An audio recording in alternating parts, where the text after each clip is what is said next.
Imagine standing in the infinite darkness before anything began. A single point, smaller than a grain of sand, trembling with unimaginable energy.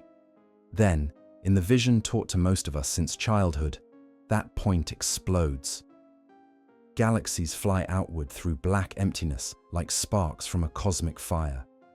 Somewhere, deep inside that explosion, there must be a center, a place where it all began. This image feels natural to the human mind, shaped as it is by explosions and movement through space. But this picture, vivid as it seems, is an illusion. The universe did not burst into empty space. There was no background waiting to receive it. Space itself was born in that first instant, and so was time. The expansion of the universe is not matter moving through emptiness, but the stretching of space itself. There is no center to find, and nowhere outside to point to. The idea of a cosmic center exists only in our imagination, carried over from everyday experience into a realm where it no longer applies. To picture this, imagine galaxies receding from us, their light redshifted, the wavelengths stretched longer by expansion. We observe this in every direction, and the farther a galaxy is, the faster it seems to move away. It is tempting to think we must be near the middle of something vast. After all, if everything is rushing away, does that not make us special? Yet, if an observer in another galaxy looked outward, they would see the same pattern. Every galaxy, no matter where it is, would find itself at the apparent center of an expanding universe. This is not coincidence. It is a fundamental property of the way space itself grows. There is no favored position, no universal address where it all began.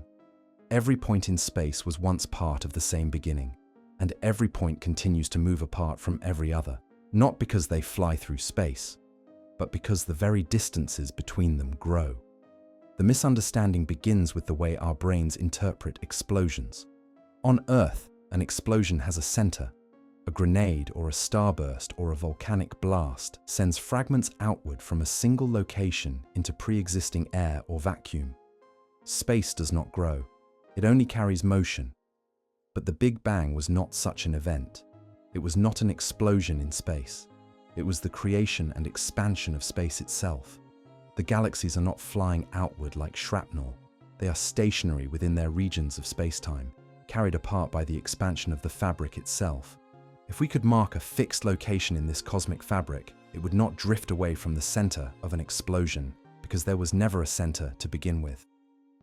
When astronomers describe this expansion, they often use the image of an inflating balloon.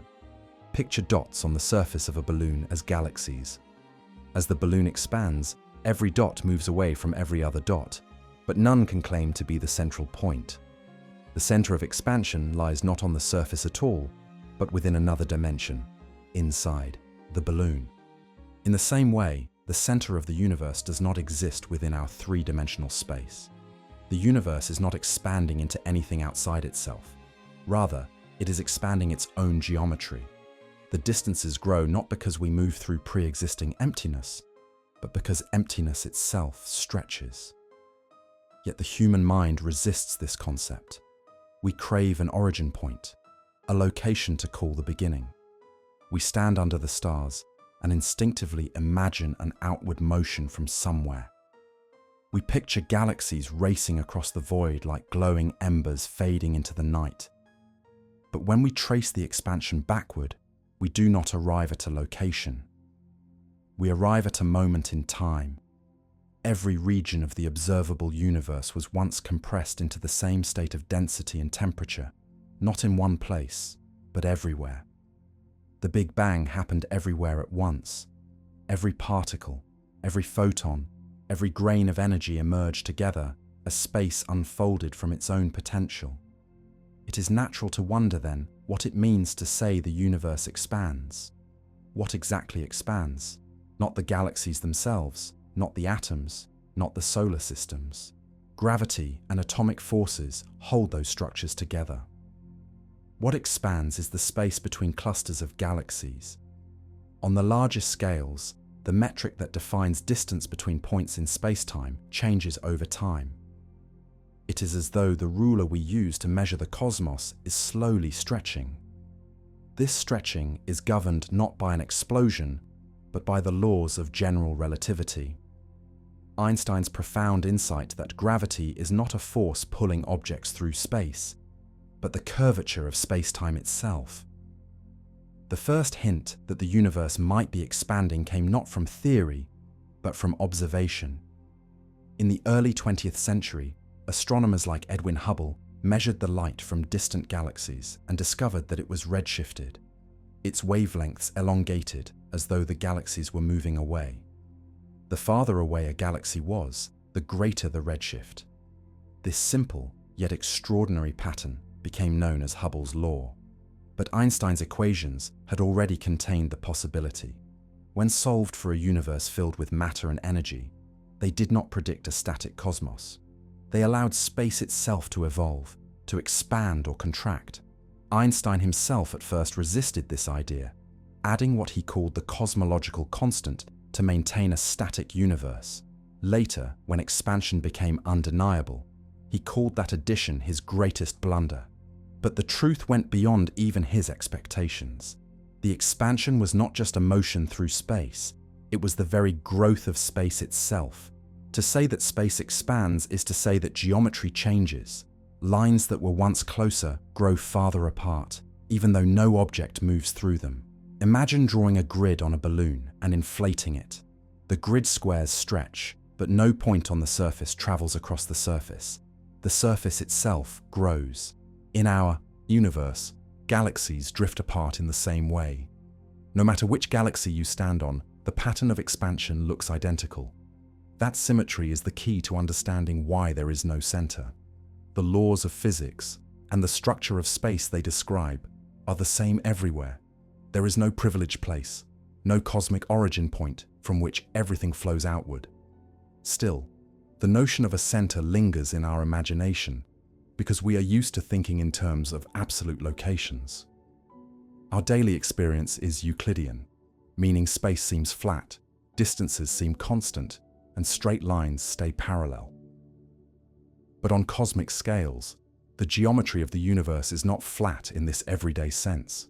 It bends and curves in subtle ways under the influence of matter and energy. That curvature means that our familiar intuitions about motion and position break down. There is no edge to move toward, no middle to locate, because space itself is the thing that is changing.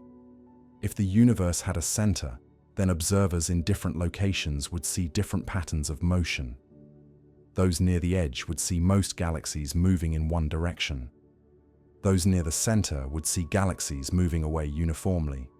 Yet every observer, everywhere, sees the same thing.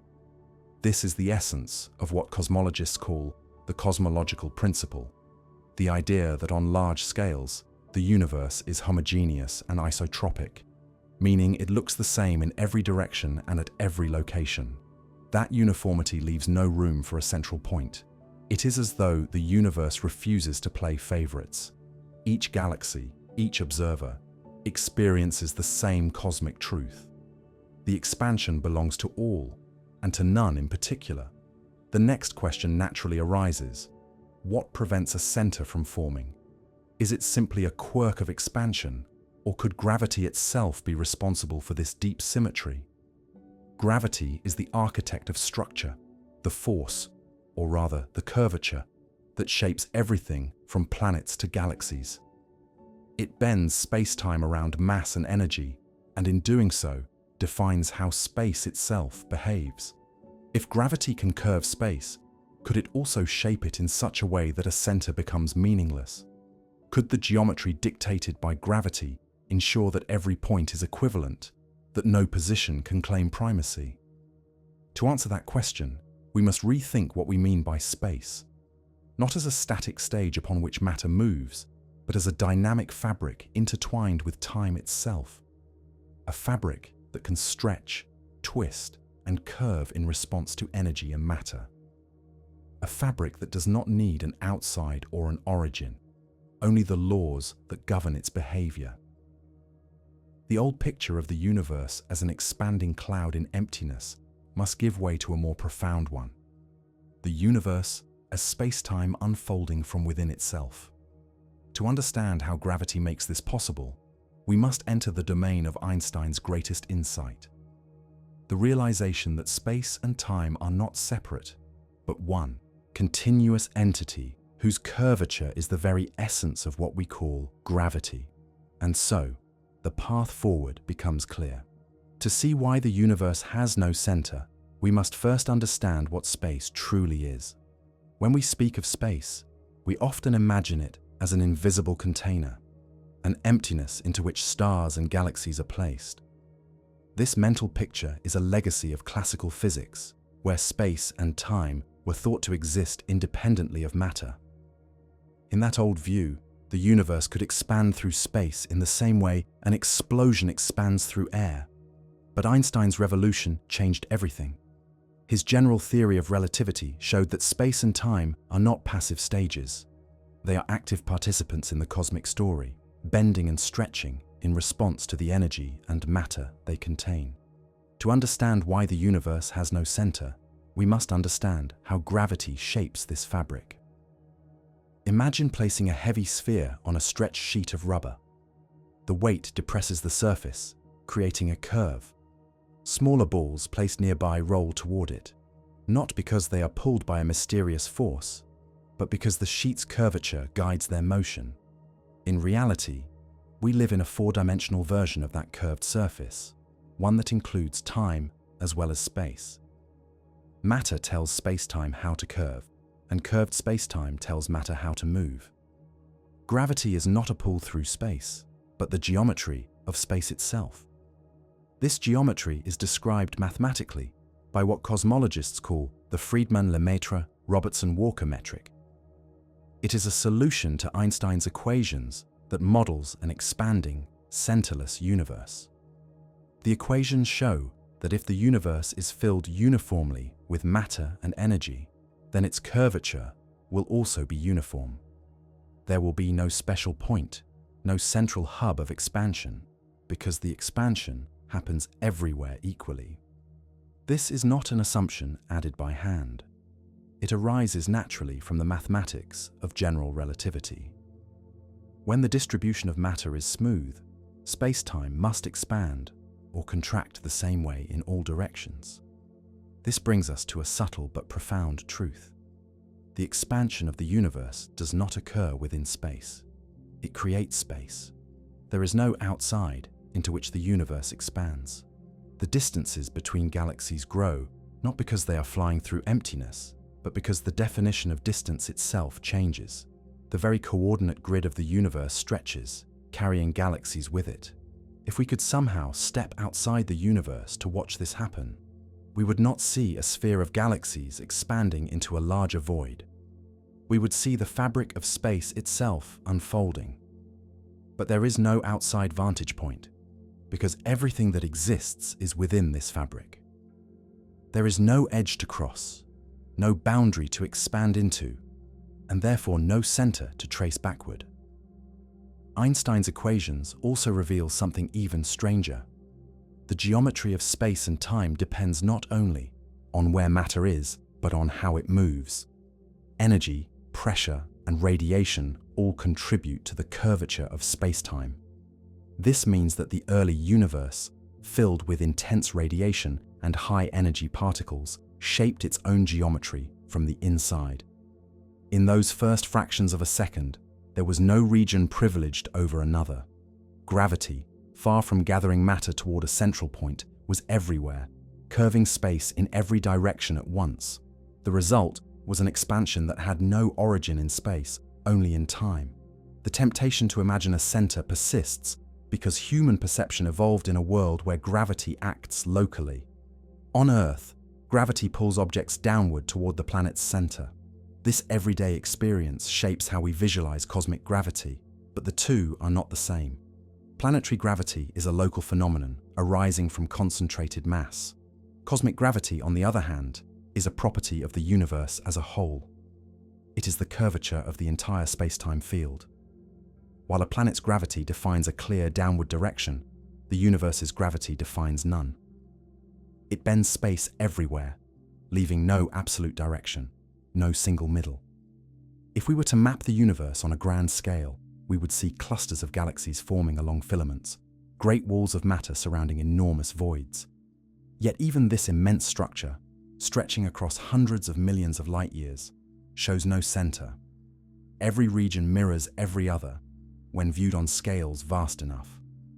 The same physical laws operate in each direction. This cosmic symmetry is not coincidence.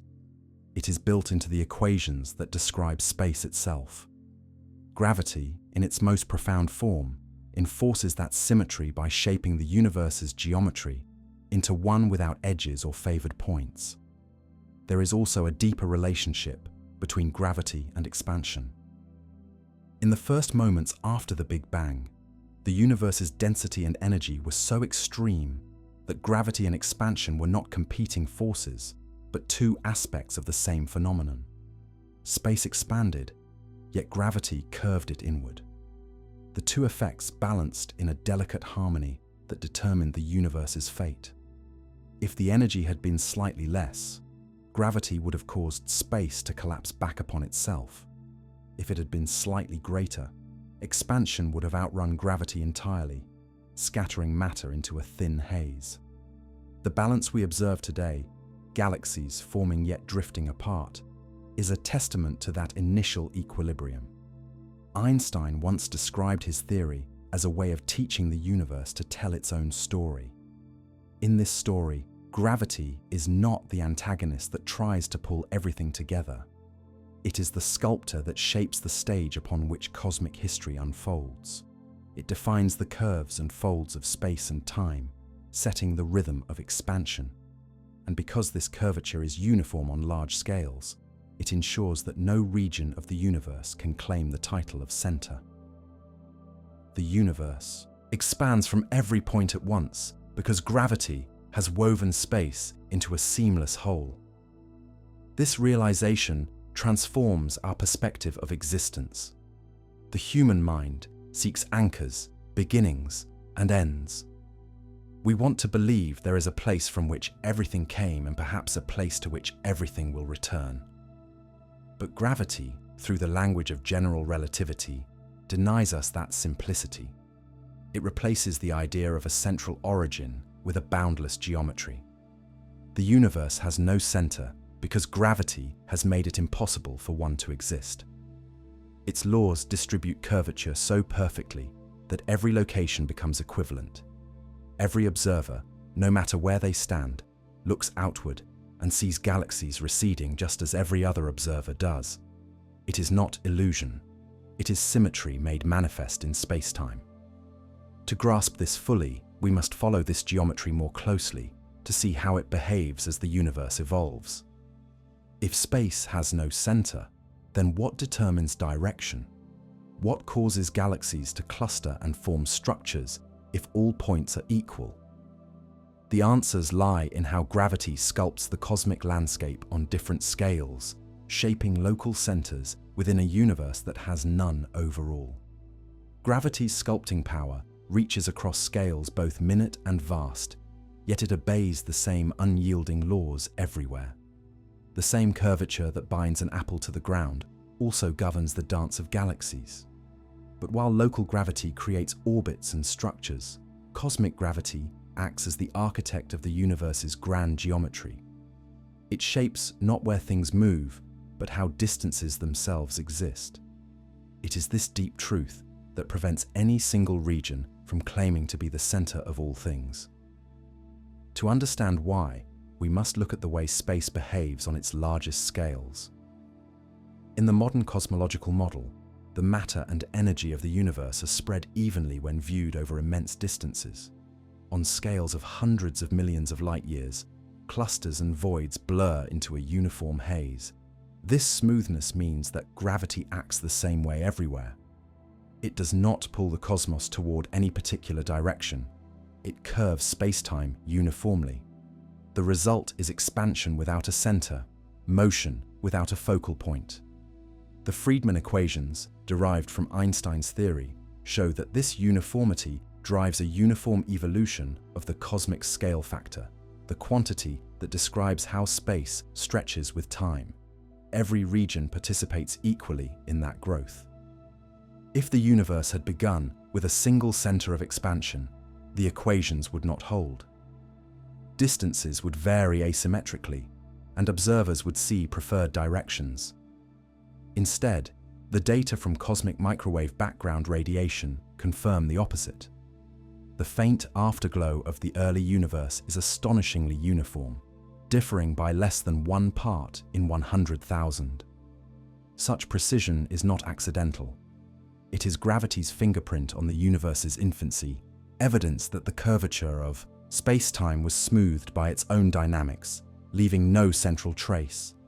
Over cosmic time, gravity has shaped the fine details of the universe's texture. Tiny fluctuations in density grew into galaxies and clusters, drawn together by the mutual pull of their mass. Yet even as these structures formed, the overall symmetry remained intact. The cosmic web that emerged, filaments of galaxies stretching across space, has no hub. Each filament connects to others in a pattern that repeats endlessly. Within these local webs, galaxies orbit and collide, stars form and die, but the entire network floats within a space-time that has no middle. Local centers exist, but a universal one does not. Gravity both creates and denies the notion of a central point. If we could watch the universe evolve in accelerated time, we would see a delicate dance between attraction and expansion. Gravity gathers matter into islands of structure, while the expansion of space carries those islands farther apart. The two effects never cancel, but coexist. The galaxies are like ships sailing on an ever-widening sea, their local motions guided by gravity, yet the sea itself stretching beneath them. No ship marks the center, for the water expands equally in all directions. This balance between the binding power of gravity and the stretching of space-time defines the universe's large-scale shape. It might seem paradoxical that gravity, which draws things together, could also be the reason there is no universal center. But that paradox dissolves when we recall that gravity is not a force acting within space. It is the curvature of space itself. When space curves evenly, there is no single point from which curvature radiates. The universe curves itself around its own content, a perfect equilibrium in which every region responds to the same physical law. If the mass of the universe were unevenly distributed, the curvature would vary, and a center could emerge. But observation shows that, averaged over large scales, the distribution is nearly uniform. The very smoothness that gravity enforces ensures that no single point dominates. Even when we look back to the earliest epochs, gravity's imprint remains. In the first moments after the Big Bang, quantum fluctuations seeded slight irregularities in density. Gravity amplified these over billions of years, forming stars and galaxies. But those fluctuations were random, not directional. They grew wherever they appeared, without preference. The universe did not expand from a point in space. It expanded everywhere at once, with gravity smoothing out differences and binding energy into structure. The laws that govern the fall of an apple are the same laws that gave rise to clusters of galaxies. Yet their collective outcome forbids a central origin.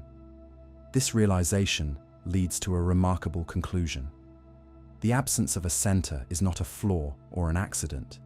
It is a natural consequence of the universe's laws. The same equations that describe the curvature of space-time under gravity predict that, when matter is distributed uniformly, expansion will be uniform too. There will be no privileged frame, no direction more special than another. Every observer, no matter how distant, perceives themselves as standing at the center of the cosmic expansion, and they are all correct within their own frame of reference. This is the profound symmetry that gravity creates. From our limited vantage point, we can trace this expansion outward to the edge of the observable universe. Beyond that horizon lies space we can never see, regions expanding faster than light relative to us, because space itself stretches faster than signals can cross it. Yet those distant regions follow the same rules. They too have no center, no boundary. If intelligent beings exist there, they would see the same cosmic pattern we do, galaxies rushing away in all directions. They would wonder, as we do, whether they stood near the origin of creation. And the answer, for them as for us, would be the same. There is no origin point within space, only an origin in time. Gravity, by shaping the geometry of space-time, ensures that this truth endures. It bends light, it sculpts galaxies, it anchors the fabric of reality, but it never privileges one location. Every region of space tells the same story written in its curvature. The absence of a center is not emptiness, but harmony, a sign that the universe obeys a deeper order, one born of the inseparable unity of matter, energy, and geometry. When Albert Einstein proposed that gravity was not a mysterious pulling force but the curvature of space-time itself, he changed not only physics but the way we understand existence. Before his theory, space was thought to be a stage, an empty background where matter and energy moved and time simply flowed forward. After Einstein, that stage became alive. It could bend, stretch, and ripple. It could respond to the presence of matter, and in turn, it could tell matter how to move. What had once been passive became dynamic. The universe was no longer a performance on a static stage. The universe itself was the stage, the script, and the actors, all intertwined. Einstein's insight emerged from a simple but profound realization. If the speed of light is constant for all observers, then space and time cannot be absolute. They must adjust together, compensating so that the laws of physics hold everywhere. This union of space and time into space-time means that every object, every particle, and every planet traces a path through a four-dimensional fabric that can bend and twist. When matter is present, it distorts the geometry around it. The curvature of this geometry is what we perceive as gravity. The sun does not pull Earth through space, it bends space-time around itself, and Earth follows the curved path that results. This shift in understanding was revolutionary. For centuries, gravity had been imagined as an invisible tether linking masses together across the void. Newton's theory described its effects beautifully, but did not explain its cause. Einstein's equations did. They revealed that gravity is geometry. In a universe governed by these equations, the presence of mass and energy tells space-time how to curve, and the curvature of space-time tells mass and energy how to move. This mutual relationship defines everything from the fall of an apple to the orbit of a galaxy. But on cosmic scales, something even more profound occurs. Space-time itself expands, carrying galaxies with it, as though the entire fabric of reality was stretching. When cosmologists apply Einstein's equations to the universe as a whole, they discover a remarkable symmetry. If matter and energy are distributed uniformly on large scales, the resulting space-time must also be uniform and isotropic. That means the universe has no edges and no center. The mathematical description of such a cosmos is called the Friedmann-Lemaitre-Robertson-Walker metric, or FLRW metric for short. It is not a specific shape like a sphere or a cube, but a dynamic recipe that describes how distances between points in space change with time. In this model, galaxies do not travel through space like bullets. The space between them grows, stretching evenly in all directions. Expansion is not motion through space, but the growth of space itself. To visualize this, imagine a vast three-dimensional grid of dots, each representing a galaxy. As time passes, the grid expands uniformly. The distances between all dots increase, but no dot occupies a special position. Every observer, no matter where they stand, sees other dots receding away. The expansion has no origin within the grid because it happens everywhere at once. This is the geometry of our universe, a fabric whose distances change but whose overall shape has no boundary or middle. If you could move at unimaginable speed toward what you might think is the center, you would never arrive. because there is none. You would simply find more of the same. In the early 20th century, this idea was almost impossible to accept. The human mind is trained to think in terms of objects in space, not space itself changing. When Hubble discovered that distant galaxies were receding, many scientists pictured them moving through a pre-existing void, as though the universe were a great explosion dispersing matter. But Einstein's equations demanded a different interpretation. There is no void outside the universe. There is no container. The universe is all there is, and its expansion is an intrinsic property of its geometry. Asking what lies beyond is like asking what is north of the North Pole, a question that has meaning only within a limited frame of reference. Beyond the edge of space lies no outside, because space itself defines the concept of where. The elegance of Einstein's theory lies in how naturally it explains this. Spacetime is flexible yet consistent, governed by equations that balance geometry and energy. The energy and matter within the universe determine its curvature, and the curvature determines its evolution. This relationship is captured in the Einstein field equations, a compact expression linking the distribution of energy to the shape of spacetime.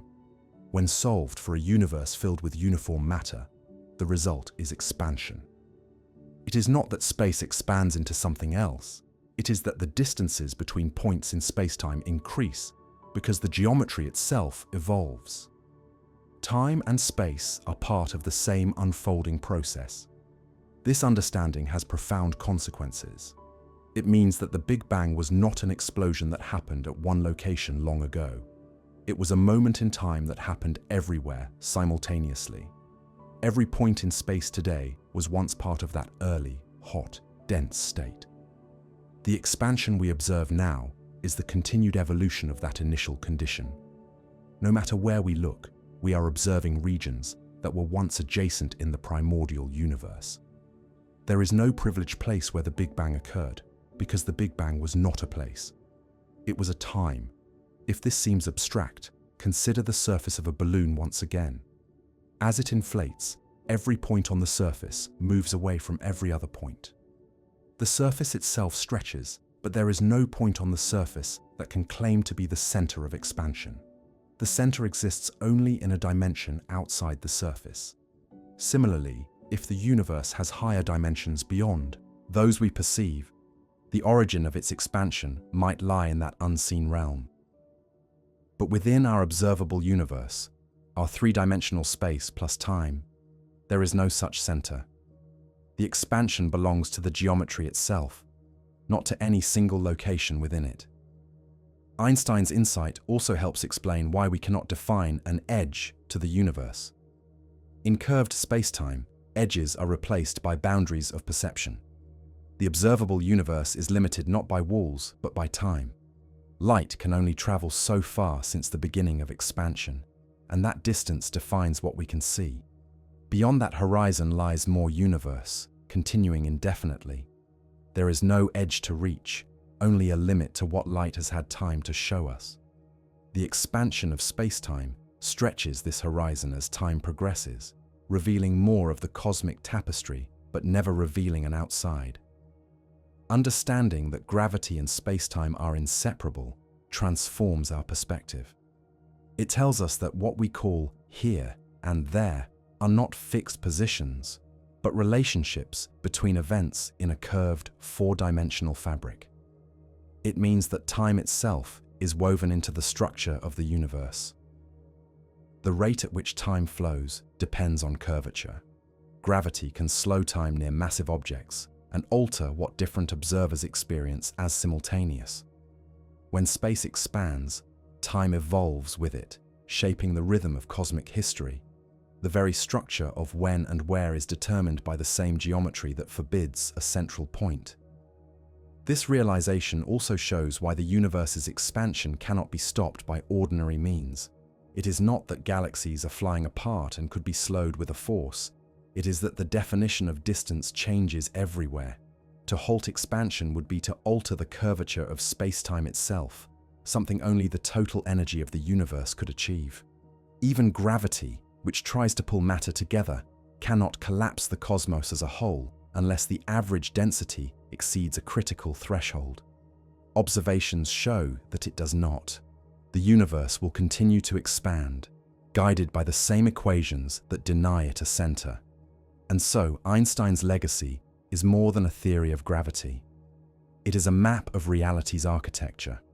It tells us that space and time are not merely the settings of existence, but its living fabric, a structure with no center and no edge, stretching and curving in response to its own contents. Every galaxy, every star, every atom contributes to the geometry, and that geometry ensures that no one point can ever be the middle of all things. The universe is not expanding from somewhere into something. It is expanding everywhere, within itself, forever unfolding. Space-time, though invisible, is the most tangible thing in existence. Every motion, every orbit, every falling object is a trace of its geometry. When you drop a stone, it does not fall because an unseen hand tugs at it, but because the stone follows a curve in space-time created by Earth's mass. The same is true of planets around the Sun and stars orbiting within galaxies. They are not compelled by forces in the old sense. They are following the straightest possible paths through a curved reality. These paths are called geodesics, lines that appear curved to us because the geometry itself is bent. The fabric of space-time defines what straightness means, and its curvature is what we call gravity. If we could remove all matter and energy from the universe, space-time would be perfectly flat, stretching endlessly in every direction. Objects would move in straight lines, unbent and unhurried. But add matter, and the story changes. Each bit of mass or energy distorts the surrounding geometry. Light itself bends around stars and galaxies, not because it slows or turns of its own accord, but because it always follows the straightest possible route through curved space-time. The deflection of starlight observed during an eclipse in 1919 was the first experimental confirmation of Einstein's prediction. It showed that space and time are not mere abstractions. They are as real as the stars that bend them. Now imagine scaling this concept to the size of the universe. On the grandest scales, matter is spread almost uniformly. The combined curvature from all that mass does not create a single well or trough, but a smooth, gentle shaping of the entire cosmos. The result is a geometry without a center, an expanding space-time that preserves its own symmetry. This is the heart of the Friedmann-Lemaitre-Robertson-Walker model. The universe's expansion is not the result of matter being hurled outward by an ancient explosion, but the natural evolution of this curved geometry as it responds to its own contents. As energy and density change over time, the geometry adjusts, allowing space to stretch or contract. The universe's behavior is not imposed from outside, but arises inevitably from the laws that govern it. To see how this geometry behaves, cosmologists use the concept of the scale factor, a measure of how distances in the universe change with time. When the scale factor increases, the universe expands. When it decreases, the universe contracts. The equations that describe this behavior are derived directly from Einstein's field equations. They show that expansion is not driven by motion, but by the balance between energy, matter, and curvature.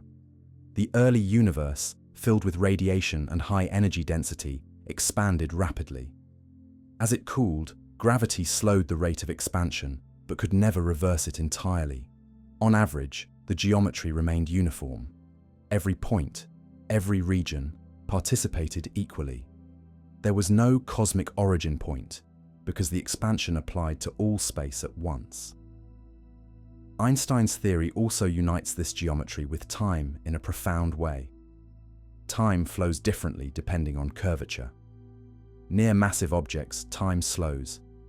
In regions of low gravity, it quickens. On cosmic scales, this effect shapes the way we observe the universe's history. When we look into the distance, we are also looking back in time. Light from galaxies billions of light years away began its journey billions of years ago. when the universe was younger and smaller.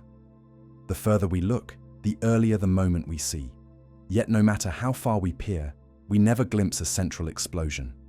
Instead, we see a younger universe everywhere, because the Big Bang occurred not in one place, but in all places simultaneously. If space itself is stretching, one might ask what it is stretching into. The answer is subtle. It stretches into nothing beyond itself. There is no external container, no higher dimensional void that holds the universe. Expansion simply means that the distances between points in the universe increase. It is the geometry itself that evolves. This is difficult to imagine because our senses are bound to three-dimensional space and linear time. We are used to objects expanding into something, air, water, or vacuum. But the universe's expansion transcends that intuition.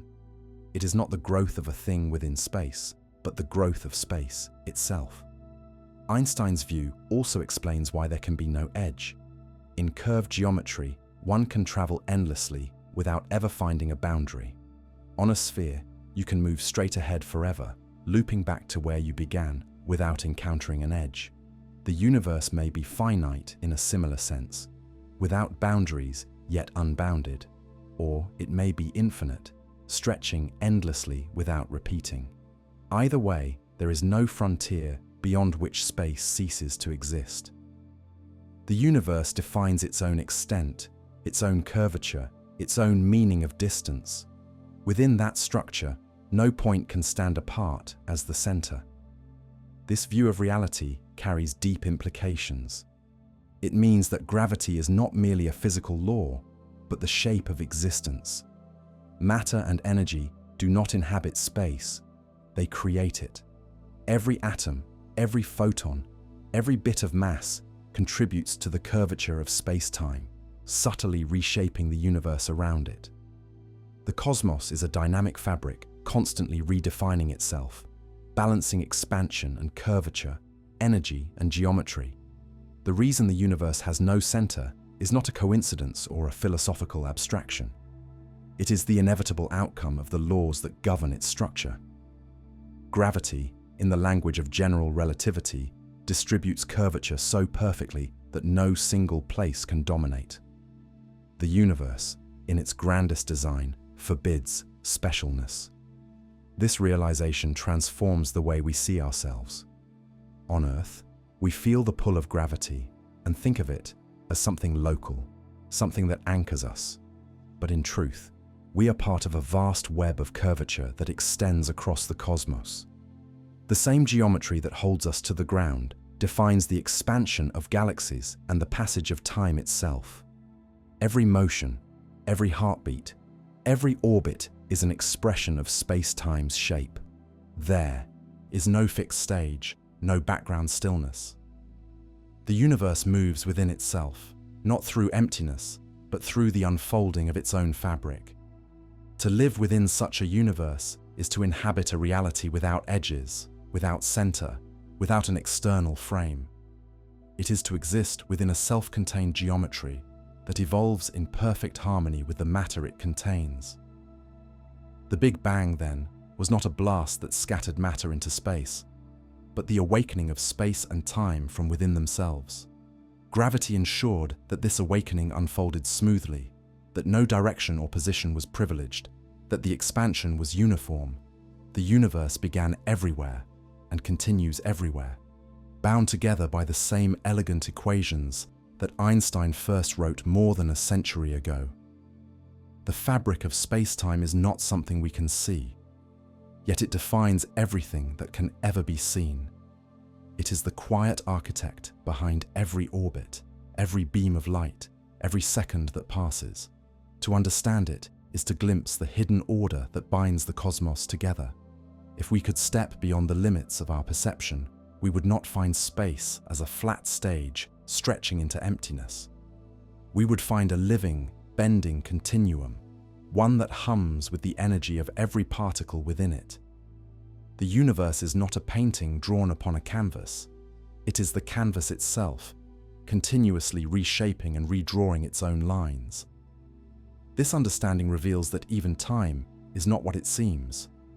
In everyday life, We imagine time as a steady river, flowing from past to future, unaffected by the world around it. But in Einstein's vision, time is woven together with space into a single fabric. Where space-time curves strongly, as near massive bodies, that river slows. Clocks tick more slowly in stronger gravity, and light itself takes longer paths through curved space. The very concept of now becomes relative, different for each observer depending on their position and motion.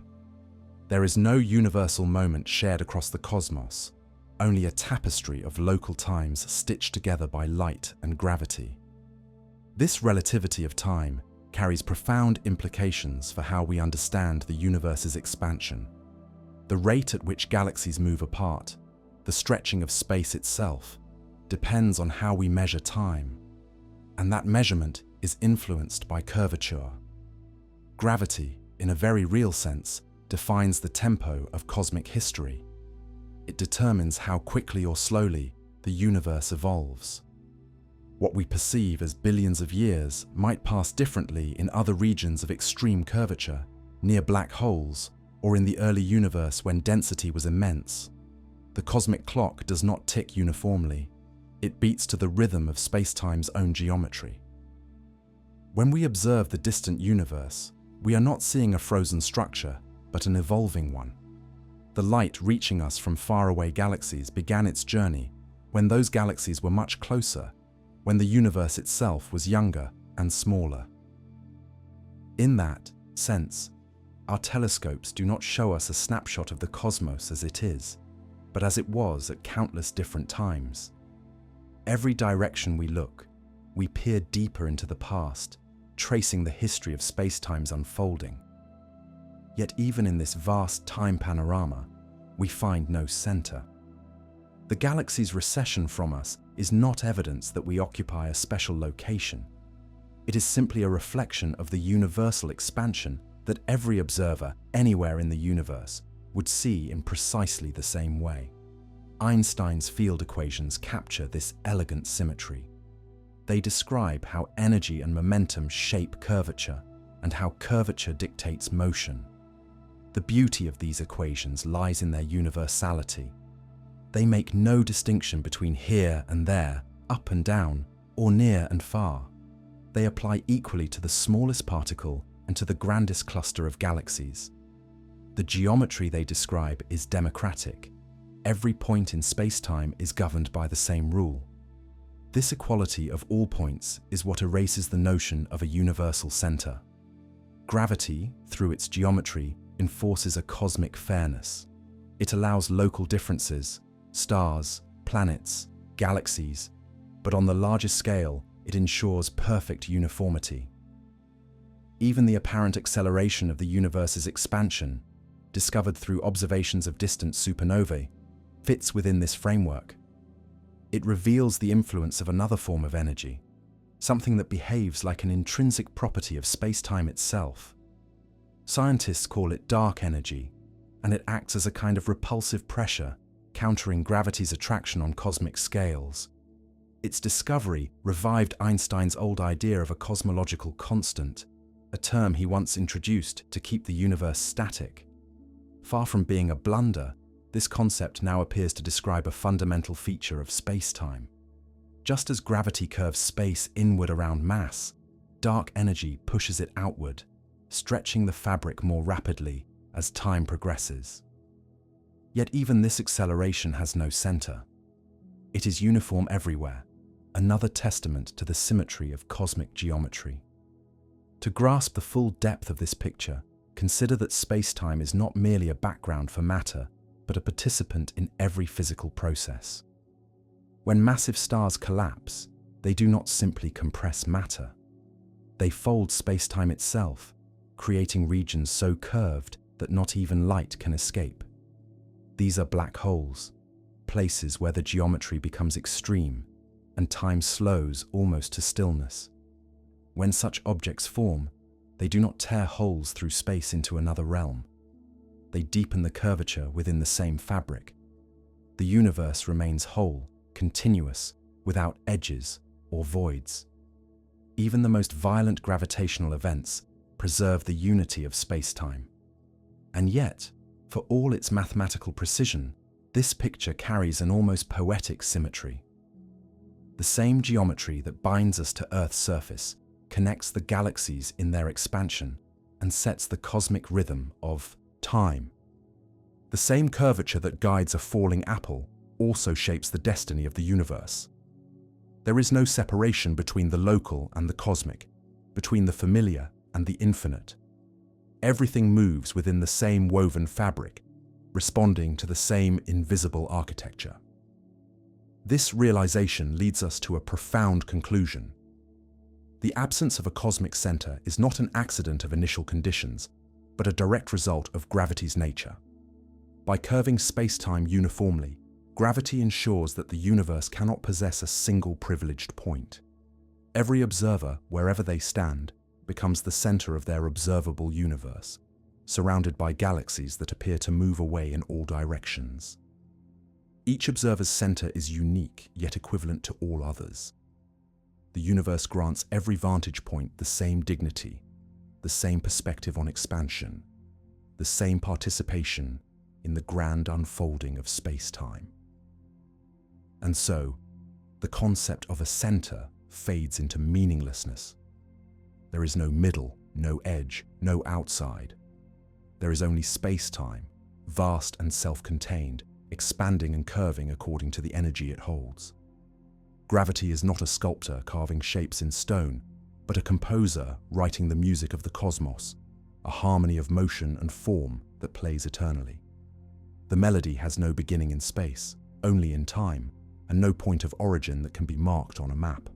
The universe exists as a whole, every part related to every other, bound together by the fabric of space-time itself. The balloon analogy has become one of the most familiar images in cosmology, a simple way to describe the universe's expansion to those who cannot picture four-dimensional geometry.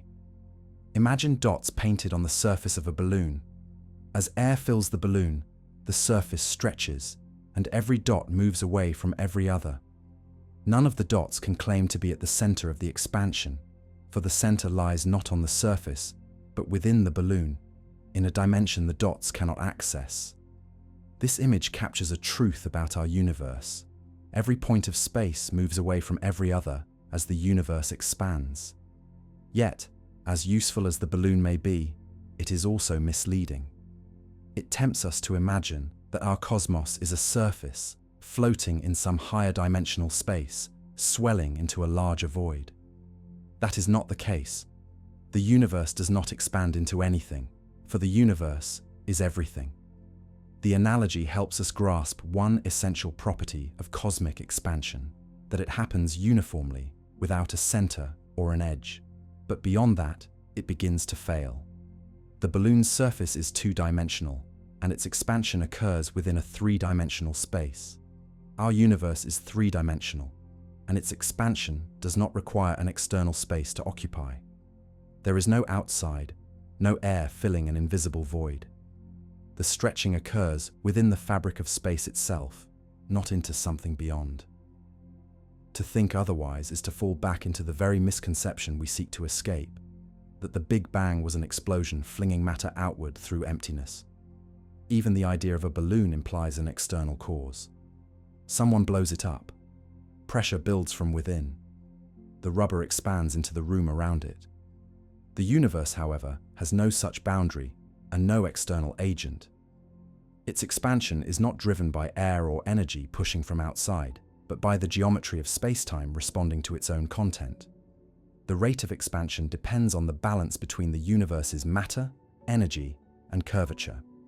When cosmologists speak of the universe stretching, they mean that the metric, the mathematical rule defining distances, changes with time. Galaxies do not fly through space like the painted dots. Rather, the distances between them increase because space itself is growing. Still, the balloon remains powerful as a visualization. It reminds us that there is no privileged location, no fixed anchor point. Just as no dot can claim to be the center of the balloon's surface, no galaxy can claim to be the center of the universe. Every observer, wherever they stand, sees other galaxies receding in every direction, and that observation holds true for all. This symmetry, this equivalence of all viewpoints, is what defines a universe without a center. The balloon helps us see that the universe's expansion is not motion through space, but the creation of more space between all things.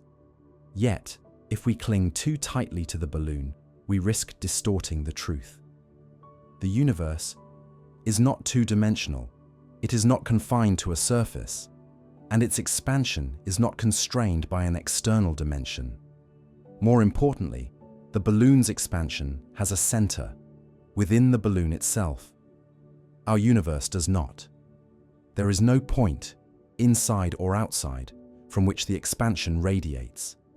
The Big Bang did not happen at the center of the balloon, nor in one region of space. It happened everywhere, at once, as space itself came into being. To imagine it otherwise is to confuse the metaphor with reality. The limits of the balloon analogy reveal something profound about the nature of gravity and expansion. In the first moments after the Big Bang, the universe was nearly uniform. Every region had roughly the same density, temperature, and energy. This homogeneity meant that gravity acted equally in all directions, curving space-time smoothly. There was no preferred axis, no direction for expansion to favor. The geometry of the universe was self-consistent. Every point was equivalent. This is why, when we look out at the cosmos, we see galaxies moving away in all directions at once. The expansion does not flow from a source. It emerges from the geometry of space-time itself. If we could freeze the universe in time and look at its large-scale structure, we would see something remarkable. There is no up or down, no front or back, no center. The cosmic web of galaxies, though intricate and vast, stretches evenly in every direction. Its apparent irregularities, clusters, filaments, and voids arise only from the slow work of gravity acting on small fluctuations over billions of years. But those variations are local, not cosmic. On average, the universe remains homogeneous and isotropic. That smoothness is what allows the equations of general relativity to describe expansion so elegantly. It ensures that no single point dominates the rest. And yet, the balloon does capture one essential emotional truth: the sense of an ever-growing whole. As the balloon expands, the dots drift apart, and the surface's area increases. So too does the universe's volume grow, carrying galaxies farther apart, even as they remain bound within their local groups. But unlike the balloon, there is no edge to cross, no surface to breach. The universe does not grow larger in any external sense. It simply becomes more of itself. Distances stretch, light travels longer paths, and time unfolds in concert with space.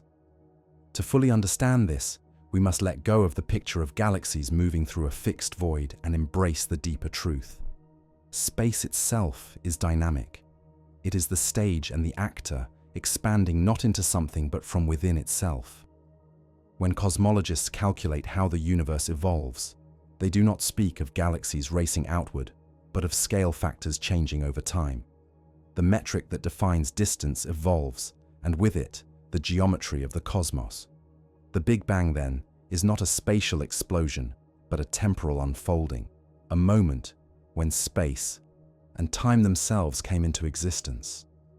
The early universe was so dense and so hot that it defied all normal intuition. In that first fraction of a second, the fabric of space-time was not merely expanding, it was transforming. Energy and geometry were intertwined in a dance so intimate that neither could exist without the other. The distinction between matter and space, between energy and curvature, had not yet solidified. It was a sea of potential, a storm of creation where gravity did not pull or push, but defined the very meaning of direction and distance. In such a universe, the question of a center was meaningless, for every point was equivalent, every region identical, and every fluctuation a seed of future structure. To glimpse this early reality, scientists use the cosmic microwave background, the faint afterglow of that fiery beginning. It shows the universe as it was, when it was only about 380,000 years old when atoms first formed and light could finally travel freely. That light, stretched over billions of years by the expansion of space, reaches us now as a uniform glow across the sky. Its near-perfect smoothness confirms what Einstein's equations predict. On the largest scales, the universe is astonishingly uniform. The tiny variations in temperature across that background, only a few parts in 100,000, are the faint imprints of those first ripples. The ones gravity would later amplify into galaxies and clusters. But even then, there was no sign of a center. The same pattern appears no matter where one looks, no matter which direction or location. The universe looks the same everywhere because the expansion happened everywhere. One might imagine that if space expands, it must do so relative to something. But there is no cosmic grid outside the universe marking how far we have come or how fast we move. Expansion is a relationship between things within the universe, not between the universe and an external void. When cosmologists say the universe doubles in size, they mean that the distances between galaxies double, not that the universe expands into some larger container. The concept of outside simply does not apply. There is no beyond to measure against, no emptiness waiting to be filled. The balloon analogy hints at this truth, but only if we remember that the two-dimensional surface stands for all of space, and the air around it does not exist in the metaphor. To imagine the balloon floating in a room is to return to the wrong picture, one in which the universe expands through space, rather than as space. There is also the question of what lies at the center of the balloon in the analogy. The answer is simple. The center is not part of the balloon's surface. It exists only in a higher dimension, inaccessible to the dots on the surface. Likewise, if our universe has higher dimensions beyond the three we perceive, any center of expansion would lie within those dimensions, not within our own space. From our perspective, the universe has no middle because its expansion occurs everywhere equally. There is no preferred direction, no point of origin to find. Even if there were some higher dimensional context, it would be invisible and irrelevant to the physics we can observe. The universe we inhabit is self-contained, governed entirely by its own geometry. Some wonder whether the expansion could slow or reverse, pulling everything back together. In principle, gravity does resist expansion. The mutual attraction of matter tends to decelerate the stretching of space. But observations show that the universe's expansion is not slowing, it is accelerating. This means that another component, one that acts like a negative pressure, dominates the cosmos. This component is what scientists call dark energy. It behaves like an intrinsic property of spacetime, pushing galaxies apart and increasing the rate of expansion over time. The discovery of this acceleration further confirms the absence of a center, for dark energy acts uniformly everywhere. There is no origin point for its influence. It is woven into the structure of spacetime itself. If we could ride along with the expansion, shrinking ourselves down to the scale of a galaxy, we would notice that local structures do not expand. Stars within galaxies, planets around stars, even atoms within matter remain bound by forces stronger than cosmic stretching. Gravity, electromagnetism, and the nuclear forces hold them together. The expansion affects only the vast cosmic distances between galaxy clusters, where space is free to grow unhindered. Thus, the balloon's surface is not a perfect model. The dots on the balloon stretch apart as the surface expands, but galaxies do not stretch internally. They remain intact, carried passively along as the space between them enlarges. It is remarkable that such a simple metaphor, a balloon, can carry so much meaning and yet so much risk of confusion. The true universe is subtler, richer, and far more elegant. Space expands everywhere at once, not from a point, but as an intrinsic property of its geometry. Gravity curves this geometry locally, binding stars and galaxies, while on the largest scales, the same geometry stretches under the influence of cosmic energy. The balance between these two behaviors defines the universe's evolution. The balloon can suggest this interplay, but it cannot capture the depth of what Einstein's theory describes. For that, we must leave metaphors behind and step directly into the mathematics of spacetime itself, where geometry and gravity become indistinguishable. The absence of a center is not a puzzle to solve, but a clue to the universe's design. It tells us that the laws of physics are universal, that no place is special, and that the cosmos unfolds as a single continuous whole. The Big Bang was not an explosion that scattered fragments into emptiness. It was the awakening of space itself. Every point we see today was part of that beginning. Every photon of light, every atom of matter, every patch of sky carries the same origin within it. The balloon analogy gestures toward this truth, but gravity gives it meaning. The geometry of spacetime ensures that every point expands away from every other, not because of motion through space, but because space itself evolves. To ask where the center lies is to ask a question the universe itself has outgrown. In the vastness of the early universe, the laws of gravity and geometry worked in seamless unison. The young cosmos expanded with a smoothness so complete that no region could be singled out as the beginning or the middle. From every location, the view was the same, a sea of light and matter spreading in all directions, an expansion that belonged to no one place but to the entire structure of reality. The balloon analogy captures this symmetry, but what it cannot convey is that the universe's expansion is not a thing that happens within space. It is a property of space. The distinction is subtle but profound. If expansion took place within pre-existing emptiness, there would be a fixed background against which to measure it, a cosmic grid of absolute stillness. But such a grid does not exist. Einstein's equations tell us that space and time themselves are dynamic, that their curvature and their rate of change are inseparable from the energy they contain. Space is not the stage, it is part of the play. When we say the universe expands, we mean that the relationships between points within space-time evolve. The galaxies move apart not through space, but with it, like raisins rising in a loaf of bread as the dough swells. This simple image of the raisin loaf, much like the balloon, can help where words struggle. The loaf expands uniformly in every direction. Each raisin finds all others moving away, yet none can claim to be at the center of expansion. The center exists only in an abstract sense, at the origin of coordinates chosen for convenience, not as a physical place. The bread's expansion does not happen into anything. The dough simply stretches itself. Similarly, the universe's growth does not require an outside to grow into. It happens everywhere, to everything, all at once. But analogies have limits, and the raisin loaf shares the balloon's weakness. It tempts us to imagine an external viewpoint. We can stand in a kitchen and watch the bread rise. We can imagine air surrounding the balloon. Yet the universe offers no such vantage.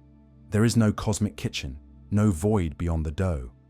From the inside, and there is only the inside, expansion looks identical from every point. No observer, anywhere in space or time, can detect a special direction of growth. That is the essence of isotropy, the sameness of all directions, and it lies at the heart of modern cosmology. Einstein's field equations guarantee this symmetry when matter and energy are evenly distributed. They describe spacetime as a dynamic fabric that evolves in response to its own contents. If the contents are uniform, the curvature and expansion must be uniform as well. This leads directly to the Friedmann-Lemaitre-Robertson-Walker geometry, the mathematical foundation of cosmology. Within this framework, every observer measures the same large-scale expansion, and none can locate a universal center. This is not an accident or an approximation. It is an inevitable outcome of the universe's governing laws. Still, our minds resist. We see galaxies receding and instinctively imagine a blast center. We picture a cosmic fireball that exploded long ago, leaving us somewhere within the expanding debris. That image feels intuitive because it mimics explosions we have witnessed, fireworks, supernovae, volcanoes. But the Big Bang was not such an event. It was not an explosion in space, but the creation of space. The expansion began everywhere simultaneously, not from a single point, but from an initial condition shared by all of spacetime. Even now, every region of the cosmos continues to expand, not away from a center, but away from every other region. In this sense, the universe's expansion is a change in scale, not in location. Distances grow because the metric that defines distance evolves. The same mathematics that describes how light bends around a star also describes how galaxies drift apart. The curvature of spacetime tells them how to move, and the uniformity of that curvature ensures that no single galaxy or cluster or region can claim to be the reference point of all others. Expansion is democratic. It happens to all equally.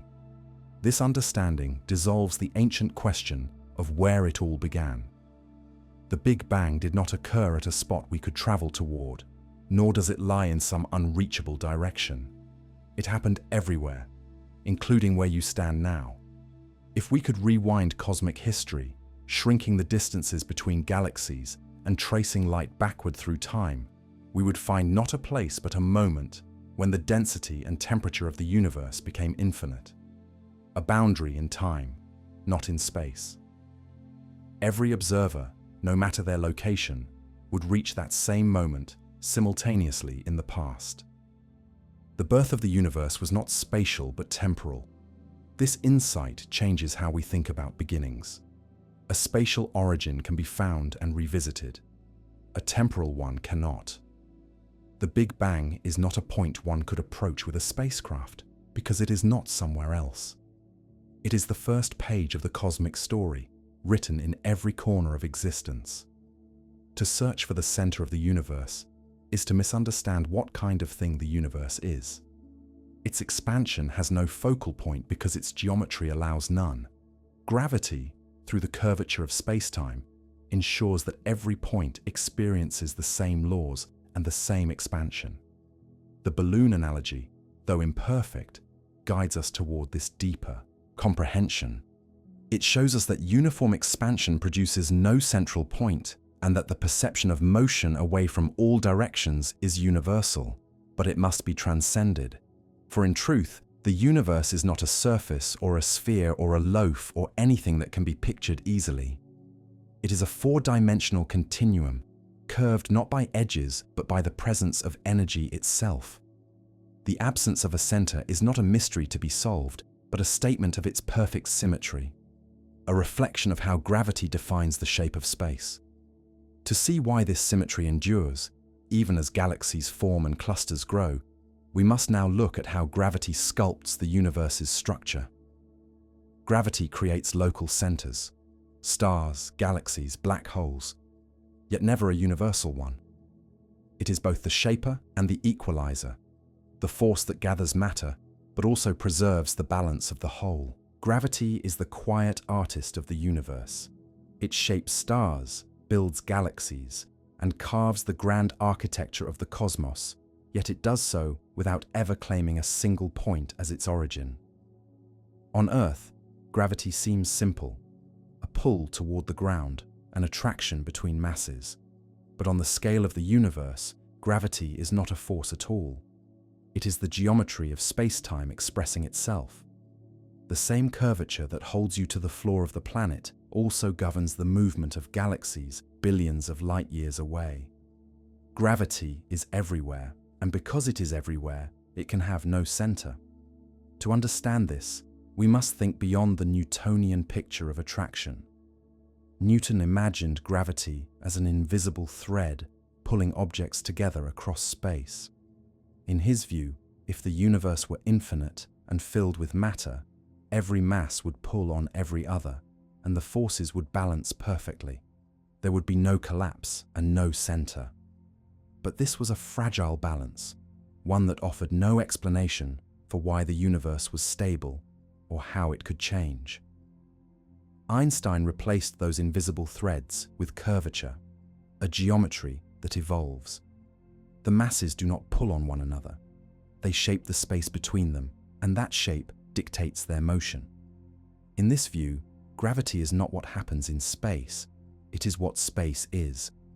In the early universe, matter and energy were spread nearly evenly. This uniformity meant that space-time curved in the same way everywhere. There was no region dense enough to dominate, no gravitational center around which all else revolved. Instead, gravity acted as a cosmic sculptor, balancing expansion and attraction so that the universe could unfold without tearing itself apart. When the Big Bang occurred, gravity did not gather matter toward a single point. It bent space-time everywhere at once, forming a continuous geometry that expanded smoothly in all directions. Every location participated equally in the creation of structure. As time passed, tiny variations in density began to grow. These were the seeds of galaxies and clusters, amplified by gravity's patient hand. Where matter was slightly denser, gravity pulled more strongly, gathering gas and dust into great clouds that would ignite as stars. Yet even as these local structures formed, the universe as a whole remained centerless. The gravitational wells of galaxies and clusters were small ripples in a vast, nearly flat sea of space-time. Each became its own miniature universe, bound by gravity, but drifting within the grand expansion. The universe's overall geometry, defined by the average distribution of matter, remained uniform. This balance between local curvature and cosmic smoothness is one of gravity's most elegant achievements. On small scales, gravity creates asymmetry: stars with cores and surfaces, planets with centers and skies. On large scales, it enforces symmetry: no preferred direction, no universal axis. The same equations describe both extremes. When applied to a single planet, they predict orbits and tides. When applied to the universe, they predict expansion and homogeneity. Gravity does not choose between these roles. It fulfills both simultaneously. We can see this dual nature in the way galaxies cluster. Within a galaxy, gravity dominates completely. It binds billions of stars into a single rotating disk or sphere, holding them together for billions of years. Beyond the galaxy's edge, gravity weakens, and the expansion of the universe takes over. Galaxies form groups, and those groups gather into clusters connected by thin filaments of matter. Between these filaments lie immense voids, regions where expansion outpaces attraction. This structure, known as the cosmic web, is the masterpiece of gravity's sculpting. It has shape, pattern, and rhythm, but it lacks a center. The web stretches endlessly, repeating its motifs at every scale. The absence of a universal center arises naturally from this process. Gravity works locally, depending on the distribution of nearby matter. On average, that distribution is the same everywhere. Each galaxy cluster attracts its neighbors, but there is no overarching gravitational point that draws all things together. The universe does not fall toward a cosmic core. Instead, its geometry ensures that every region expands away from every other, even as gravity binds smaller systems within that expansion. It is as though the universe breathes, inhaling locally, exhaling globally, maintaining a harmony between contraction and growth. In this delicate equilibrium, gravity becomes both the limiter and the liberator. It resists expansion by binding matter, yet it enables expansion by defining the curvature that makes it possible. Without gravity, space would be featureless, incapable of structure or meaning. Without expansion, gravity would collapse everything into a single point. The universe exists in balance between these two extremes, a balance governed by Einstein's equations. The curvature of spacetime evolves with energy and matter, ensuring that no single region can dominate the rest. The result is a cosmos without a center, unified not by location, but by law. Even the strongest gravitational phenomena, black holes, reinforce this truth. A black hole is a region where curvature becomes so intense that not even light can escape. It has a center, a singularity, but that center does not act as the center of the universe. It is a local feature, a private depth within spacetime. Countless such singularities exist, scattered across galaxies, each hidden behind its event horizon. None influences the cosmic geometry as a whole. Their combined presence is absorbed into the grand average of the universe's density, folded neatly into the equations that describe expansion. Gravity creates these centers, yet in doing so, it preserves the absence of one universal center. The same is true of cosmic voids, vast regions where gravity's influence is minimal. They are not the opposite of black holes, but their complement. Where gravity concentrates matter, voids expand more freely, their sparse contents carried along by the stretching of space-time. Yet even here, the same laws apply. Gravity and expansion are two aspects of the same geometry, each shaping the other in perfect symmetry. From the smallest orbit to the largest filament, the story remains the same. Gravity curves space-time locally, but never globally, toward a single point. The universe does not collapse inward because its curvature is spread evenly across its contents. Each galaxy, each cluster, each region contributes to the whole, and the whole preserves its centerless form. The absence of a center is not an accident of initial conditions. It is the natural outcome of gravity's geometry. As we gaze outward and see galaxies drifting farther apart, it may seem as though the universe is flying away from some hidden origin. But the truth is more profound. What we see is the shape of space-time itself changing. Gravity is the artist, expansion its canvas, and the universe its living sculpture. One without an edge, without a center, and without a final boundary. In the great balance of cosmic forces, gravity remains the silent master. Its strength may seem gentle across the enormous distances of intergalactic space, but its influence is absolute. Over billions of years, it has drawn matter into galaxies, shaped clusters, and given birth to the cosmic web that spans the universe. Yet for all its power to gather, gravity does not command direction or centrality. It binds, but it does not choose a single point to rule them all. Its reach is impartial, distributed perfectly through the vast expanse of space-time. If we could step outside the visible universe and look back, though such a view is impossible, we would see not a sphere expanding from a point, but an endless field of structure forming within a continuous geometry. Gravity, the great sculptor, has drawn patterns into this field. The tendrils of galaxies, the empty stretches of voids, the slow spirals of clusters. All these are the brushstrokes of space-time responding to matter.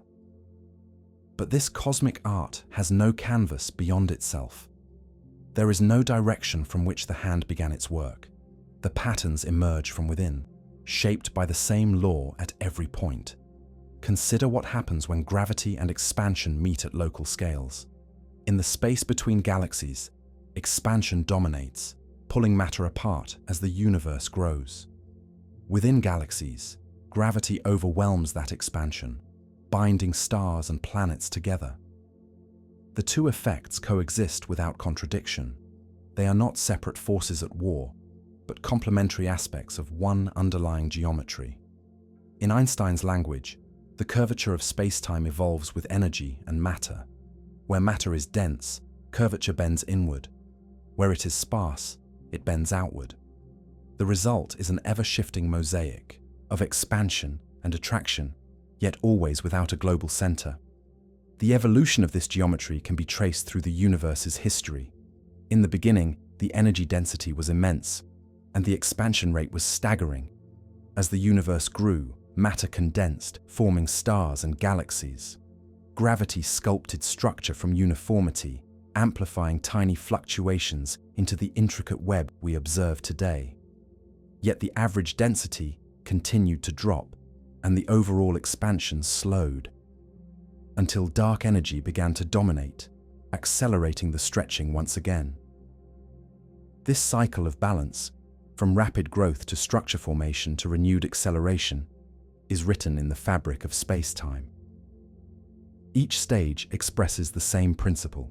Gravity shapes, but it never centralizes. Even the motion of galaxies reflects this truth. When astronomers map the large-scale flow of galaxies, they find no global direction of movement. There are local flows, clusters tugging on one another, filaments drawing matter along their lengths. But when averaged over immense distances, all motion cancels. The expansion is isotropic, the same in every direction. No galaxy can claim to be still while others move. All participate equally in the cosmic dance. This symmetry is not a coincidence. It is the very foundation of the universe's geometry. To see how deeply gravity enforces this symmetry, we can return to Einstein's equations. They describe how the curvature of spacetime responds to energy and matter. The key insight is that these equations have no special point built into them. They do not contain a term for center or edge. The solutions that describe our universe, such as the Friedmann-Lemaitre-Robertson-Walker metric, are inherently uniform. If one attempted to add a preferred point, the equations would no longer balance. The symmetry of gravity's law demands the symmetry of the universe itself. That symmetry is visible in every observation. When we look at the cosmic microwave background, we see a near-perfect uniformity of temperature across the sky.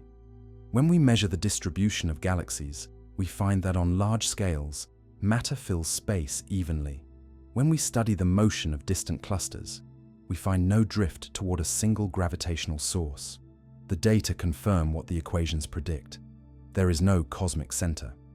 Gravity binds matter locally, but globally, it creates a universe that expands evenly everywhere. This insight may seem abstract, but it carries deep philosophical weight.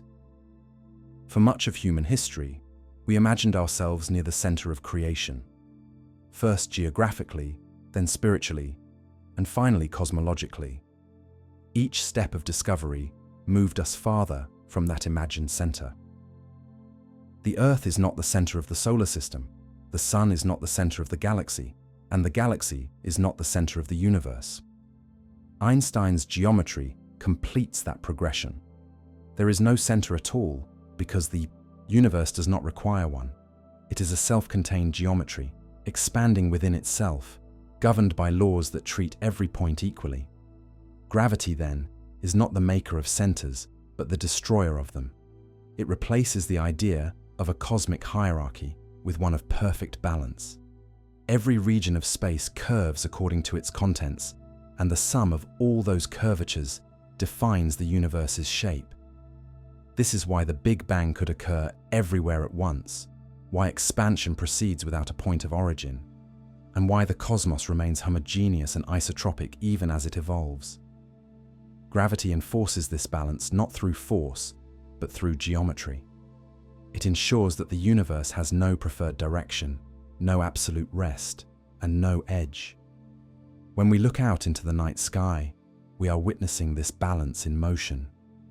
The galaxies drifting outward, the light stretching as it travels, the faint glow of the ancient cosmos, all are evidence of gravity's work. Every curve in space-time, every ripple in the distribution of matter tells the same story. That structure can arise without a center, that motion can exist without a fixed point, that the universe can expand without leaving anything behind. Gravity sculpts endlessly, yet its masterpiece is not a statue standing in one place. It is a living, breathing geometry that contains all places, all times, and all possibilities. To understand how galaxies gather into patterns within this centerless expanse, we must follow gravity's next act, the weaving of the cosmic web, where structure arises from uniformity without ever breaking the universe's perfect symmetry. Gravity continues its quiet work in every corner of the universe, weaving structure out of uniformity, turning the simple into the complex without ever establishing a throne. As galaxies form and stars ignite, gravity shapes their fates, but not their place in some grand hierarchy. The same laws that cause an apple to fall guide the swirling of galaxy clusters. Yet, as powerful as this sculpting is, it remains local.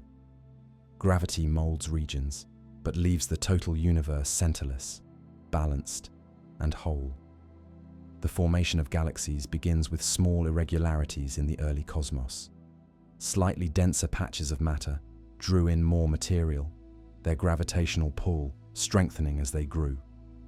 Over millions of years, these patches condensed into rotating clouds, collapsing further until nuclear fusion began and stars were born.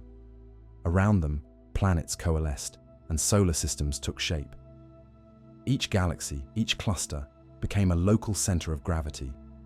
But these centers are relative.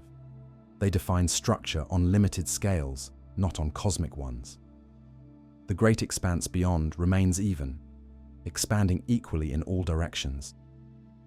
This duality, local clustering and global uniformity, is one of gravity's most extraordinary expressions.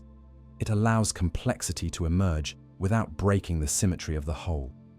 Galaxies can form, collide, and merge, but their combined motions do not disturb the universe's overall balance. Even the most massive clusters are mere ripples in a vast sea of geometry. The universe retains its homogeneity, its lack of a privileged center, because gravity distributes curvature evenly when averaged across immense distances. Einstein's theory predicts precisely this outcome. The equations describing spacetime's curvature make no allowance for a cosmic anchor. They tell us that when matter is spread smoothly, space must expand smoothly as well. Local irregularities are permitted. Indeed, they are inevitable, but they cannot accumulate into a single cosmic point of dominance. The universe's expansion remains self-similar, preserving the equality of all regions. The shape of space is defined not by direction or origin, but by density and energy. As these change, the geometry evolves, but it never points toward a center. When astronomers map the large-scale structure of the universe, they find a pattern that confirms this prediction. The cosmic web extends in all directions, a network of filaments and voids stretching beyond comprehension. The filaments contain clusters of galaxies, and the voids are enormous, empty expanses where few galaxies reside. Yet the pattern is statistically uniform. No region is denser overall than another when viewed at sufficient scale. The web's beauty lies in its sameness. Every section of the universe could serve as a sample of the whole, and any observer within it would see the same distribution around them.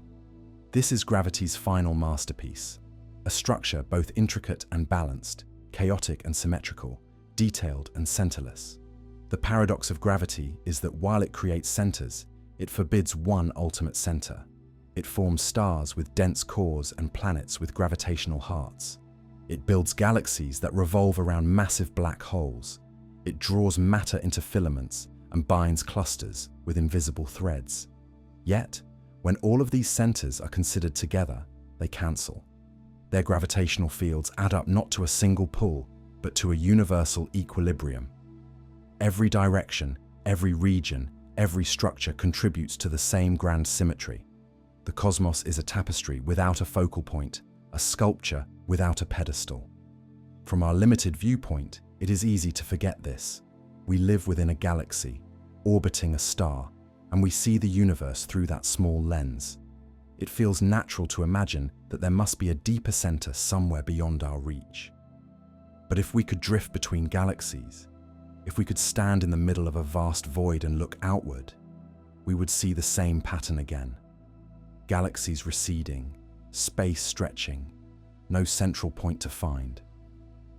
The center is an illusion born of perspective, erased the moment we understand the geometry that gravity creates.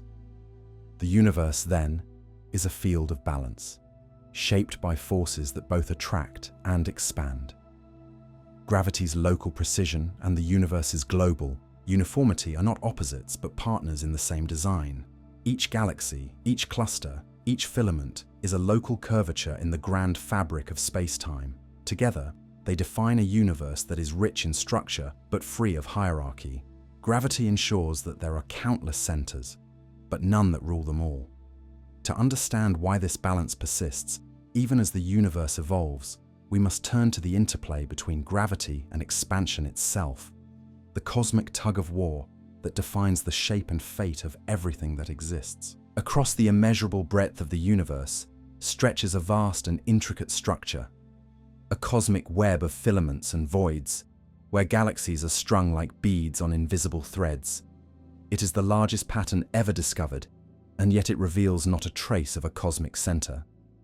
What appears to be an ordered arrangement of matter is, in truth, an expression of pure geometry, gravity at work on the grandest scale, shaping matter without choosing a single direction or privileged place. This web of galaxies is the living proof that the universe can have structure and beauty without hierarchy, and order without a middle. The story of this web begins with the faint irregularities in the infant cosmos.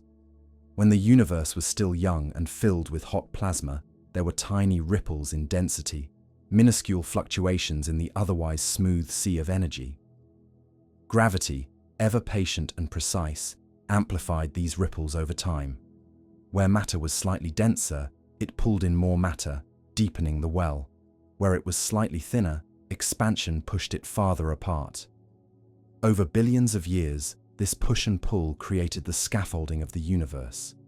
Galaxies formed within the densest knots, while between them stretched the immense voids that define the universe's vast openness.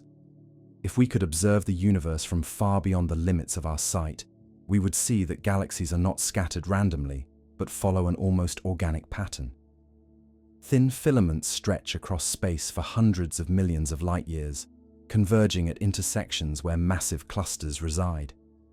These nodes, where multiple filaments meet, glow with the combined light of trillions of stars. Between them lie immense cavities, regions so empty that entire galaxies could drift for billions of years without encountering another. Yet, even in this staggering architecture, there is no up or down, no center or edge.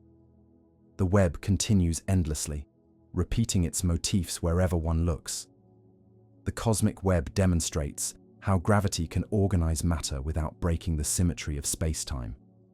Locally, it creates centers, galaxies, clusters, and superclusters, where matter collapses inward. But globally, these centers are balanced by equally vast regions of emptiness. Each gravitational well is matched by an opposing void, maintaining the universe's overall uniformity. This perfect balance ensures that while matter gathers in places, the universe as a whole remains centerless. Gravity acts everywhere, but its action is statistical rather than directional. No single region draws the entire cosmos toward it. Instead, every region interacts with its surroundings, shaping and being shaped in return. This balance can be seen most clearly in simulations of cosmic evolution. Starting from the early fluctuations recorded in the cosmic microwave background, scientists use Einstein's equations and the laws of physics to let the universe evolve in a computer model. The result is astonishingly consistent with what we observe. A vast lattice of matter that grows more defined over time, with galaxies forming where filaments intersect. Yet in every version of the simulation, regardless of scale or parameters, there is no central hub. The pattern is self-similar and centerless. An emergent property of gravity acting on an expanding space-time. Each galaxy cluster within the web is its own gravitational ecosystem. Inside them, billions of stars orbit within immense halos of invisible dark matter. Gravity binds these systems tightly, curving space-time around their mass and trapping light in gentle arcs that reveal their presence. When two clusters approach, their mutual gravity pulls them into a slow collision, merging them into still larger systems. These are local dramas, vast yet small against the background of the universe's immensity. On the grandest scales, these local centers do not break the cosmic symmetry. They add texture, not direction. The presence of dark matter, unseen yet dominant, is another expression of this same principle. Though invisible, its gravity sculpts the universe's structure. It forms the framework upon which galaxies assemble, tracing the outlines of the cosmic web like invisible scaffolding. The existence of this dark material ensures that gravity's influence is smooth and continuous, preventing the formation of a single cosmic center. If matter were concentrated unevenly, the universe might collapse toward one direction. But the distribution of dark matter ensures balance. Its invisible hand spreads curvature evenly, anchoring the centerless design. Observations with modern telescopes confirm this symmetry again and again. When astronomers map galaxies across billions of light-years, the same pattern appears at every scale. There is no denser region that acts as a cosmic core, no central accumulation of mass where all else rotates or falls. Instead, every region of the universe looks statistically like every other. The large-scale structure is homogeneous, a web that extends in all directions without preference. Even the faint distortions of light caused by gravitational lensing, where mass bends light from distant galaxies, show a uniform distribution of curvature. Spacetime itself is curved everywhere, but it bends the same way on average wherever we look. This extraordinary order without centrality invites a profound reflection on the nature of the cosmos. It suggests that structure does not require command. The universe organizes itself not through hierarchy, but through law, through the relentless consistency of gravity acting on space-time. Every cluster, every filament, every star is an expression of the same equations.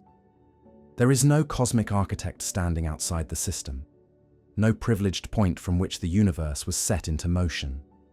It is a self-creating geometry, evolving according to its own internal logic. The cosmic web also teaches us something about the relationship between gravity and expansion. On small scales, gravity dominates, holding matter together. On large scales, expansion dominates, pushing space apart. The balance between these regimes gives rise to the structure we see. Filaments grow because gravity can still overcome expansion locally, but the voids widen because expansion outpaces attraction in emptier regions. This dynamic ensures that the universe remains structured, yet centerless, detailed, yet uniform. The web is not static, it is alive, slowly changing as galaxies drift, merge, and fade, while new stars ignite in the darkness. Even time itself is woven into this pattern. The farther we look into space, the farther back in time we see. The galaxies near the edge of our visible universe show us what the cosmos looked like when it was young. And everywhere we look, the same process is unfolding. Matter clustering, light bending, space stretching. The web is not a frozen sculpture, but a living process. Its form today is a snapshot of gravity's work in progress, one chapter in an eternal dialogue between curvature and energy. In this immense structure, there is no privileged vantage point. Every observer, in every galaxy, would see the same cosmic web surrounding them.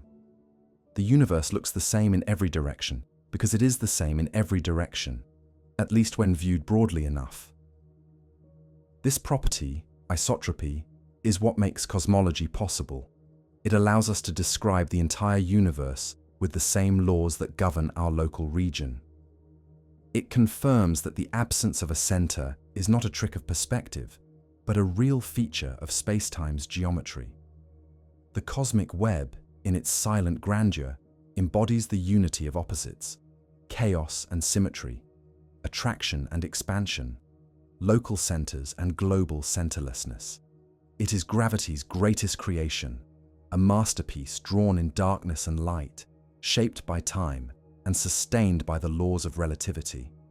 The absence of a center is not a defect, but the source of the web's harmony.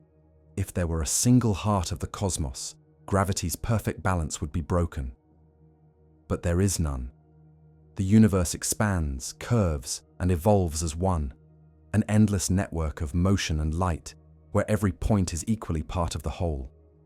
In understanding this, we see gravity for what it truly is, not a force acting upon things, but the language of the universe itself.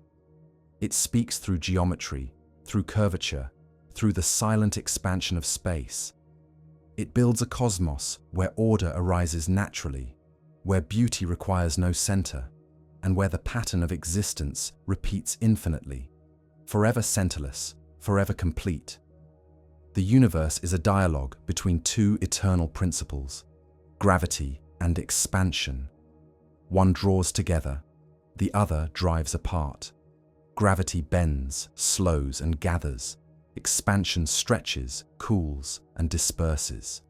Their contest is not one of simple opposition, but of balance, rhythm, and transformation. Every star, every cluster, every cosmic structure exists because of their interplay. From the first instant of the Big Bang to the distant future of the cosmos, gravity and expansion have shaped one another's destiny. Their tension defines not just motion through space, but the very structure of space-time itself. In the beginning, the universe was a furnace of unimaginable density and heat. Expansion began not as an explosion, but as the unfolding of geometry. Space itself stretched, and in doing so, cooled the energy it contained. Gravity, born from that same energy, resisted. For a brief moment, the universe teetered between the two, expansion racing outward, gravity pulling inward. This balance set the stage for everything that followed.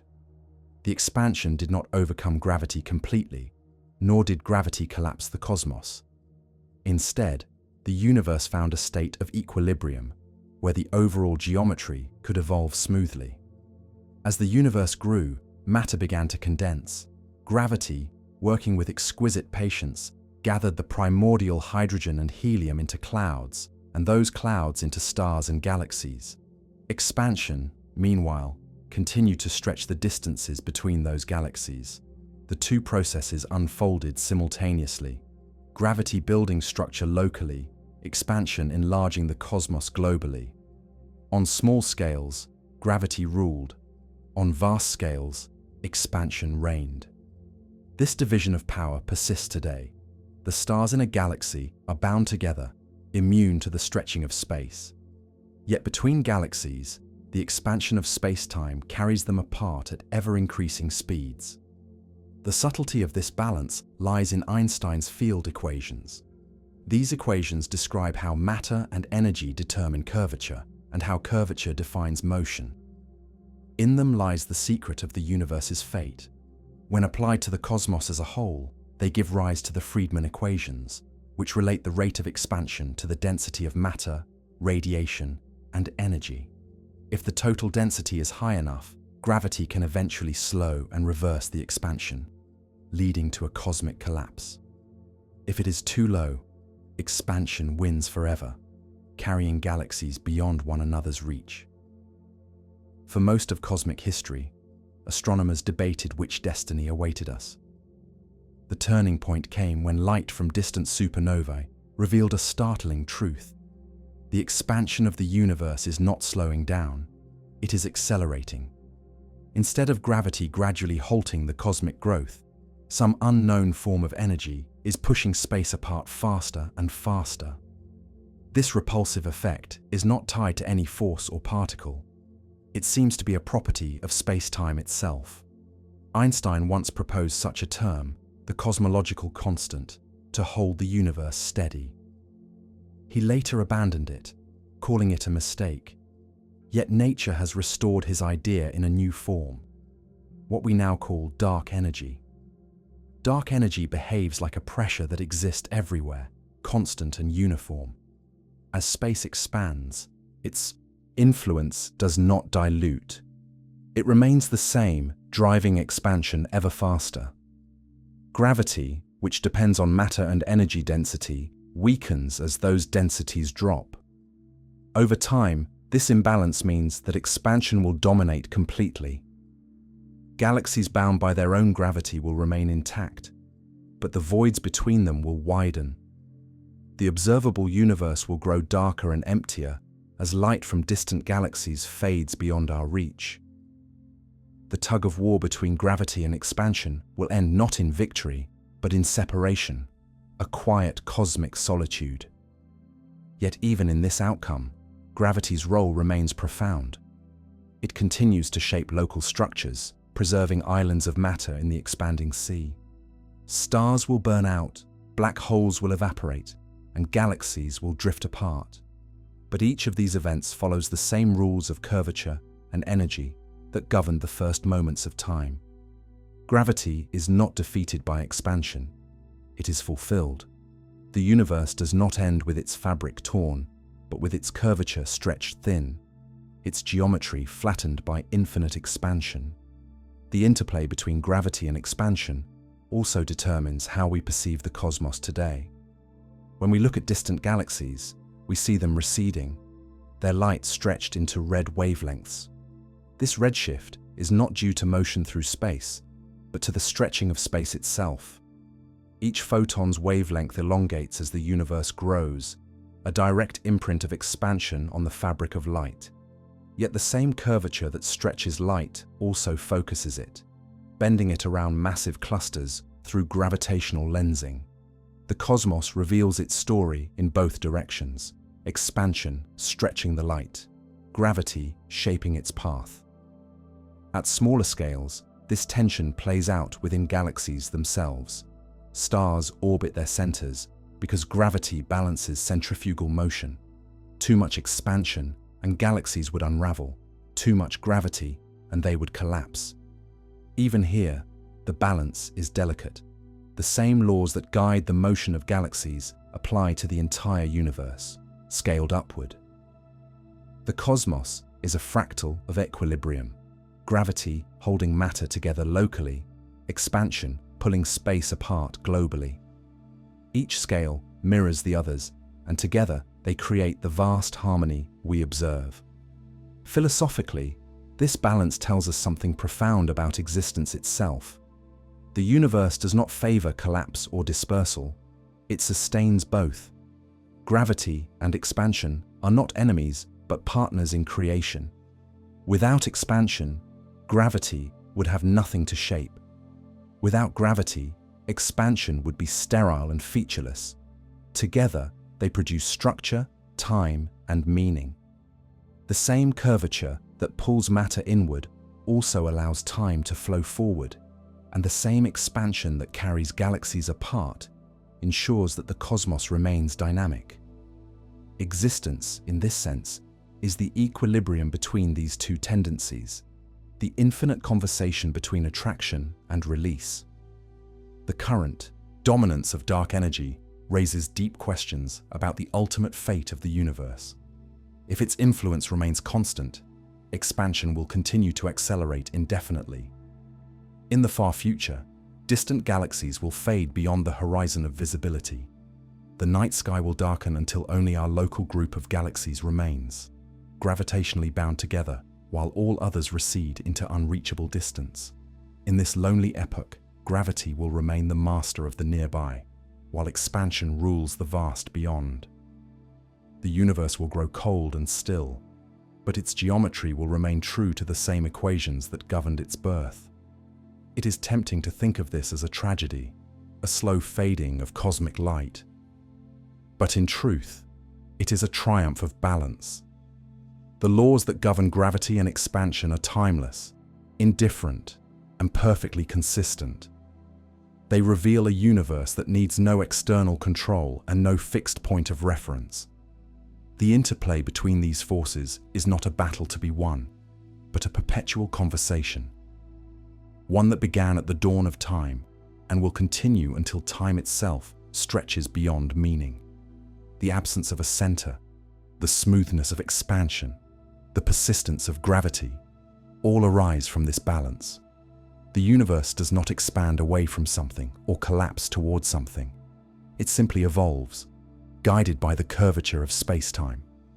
Gravity and expansion are the twin rhythms of that evolution.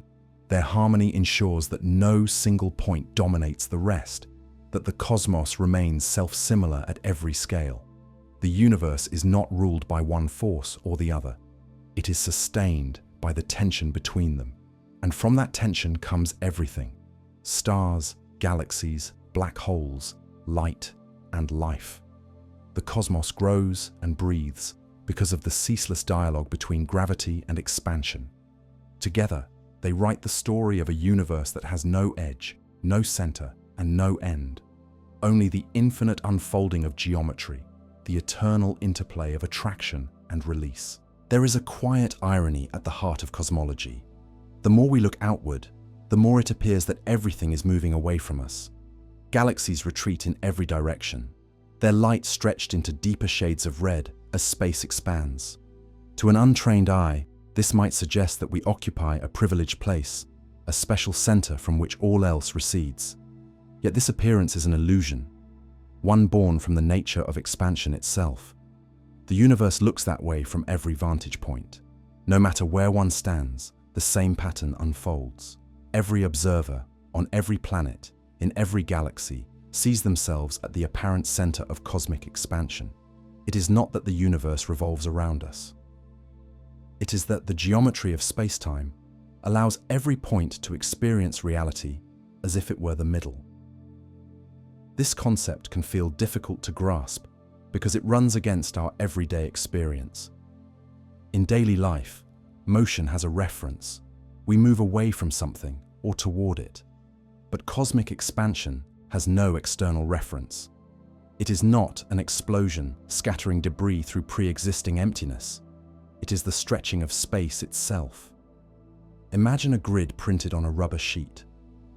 As the sheet stretches, each intersection moves away from the others. None of them is stationary, and none is special.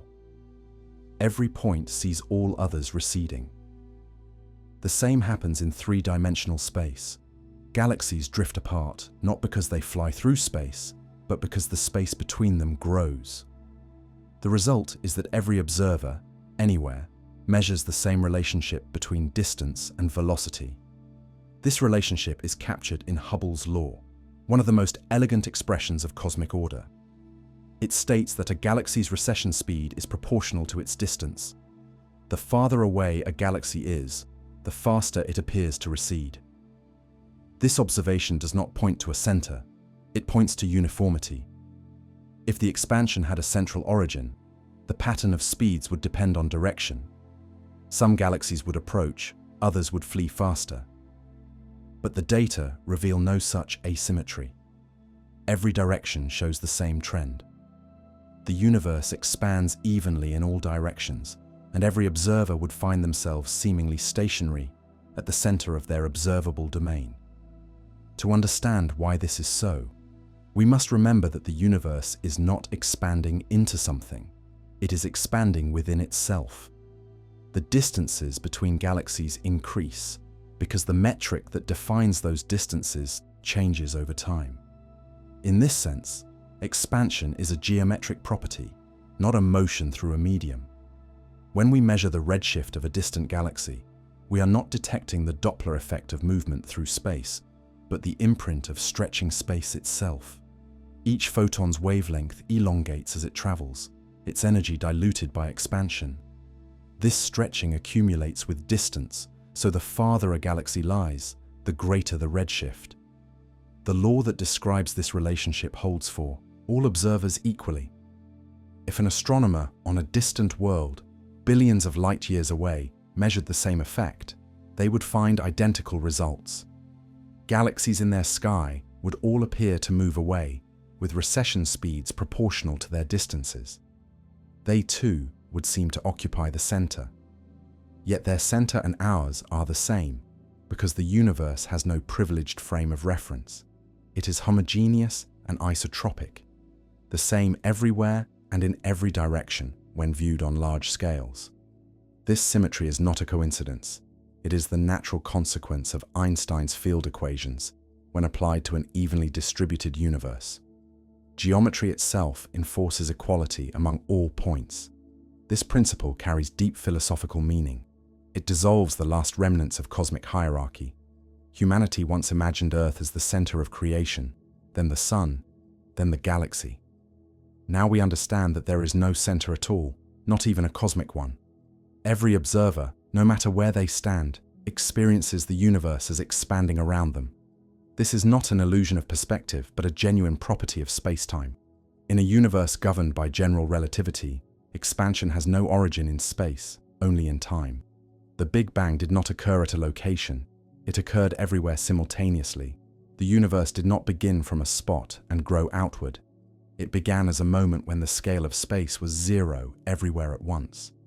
From that moment onward, every region of space has been expanding. The The galaxies we see today are simply those regions that have remained connected to us by the finite speed of light.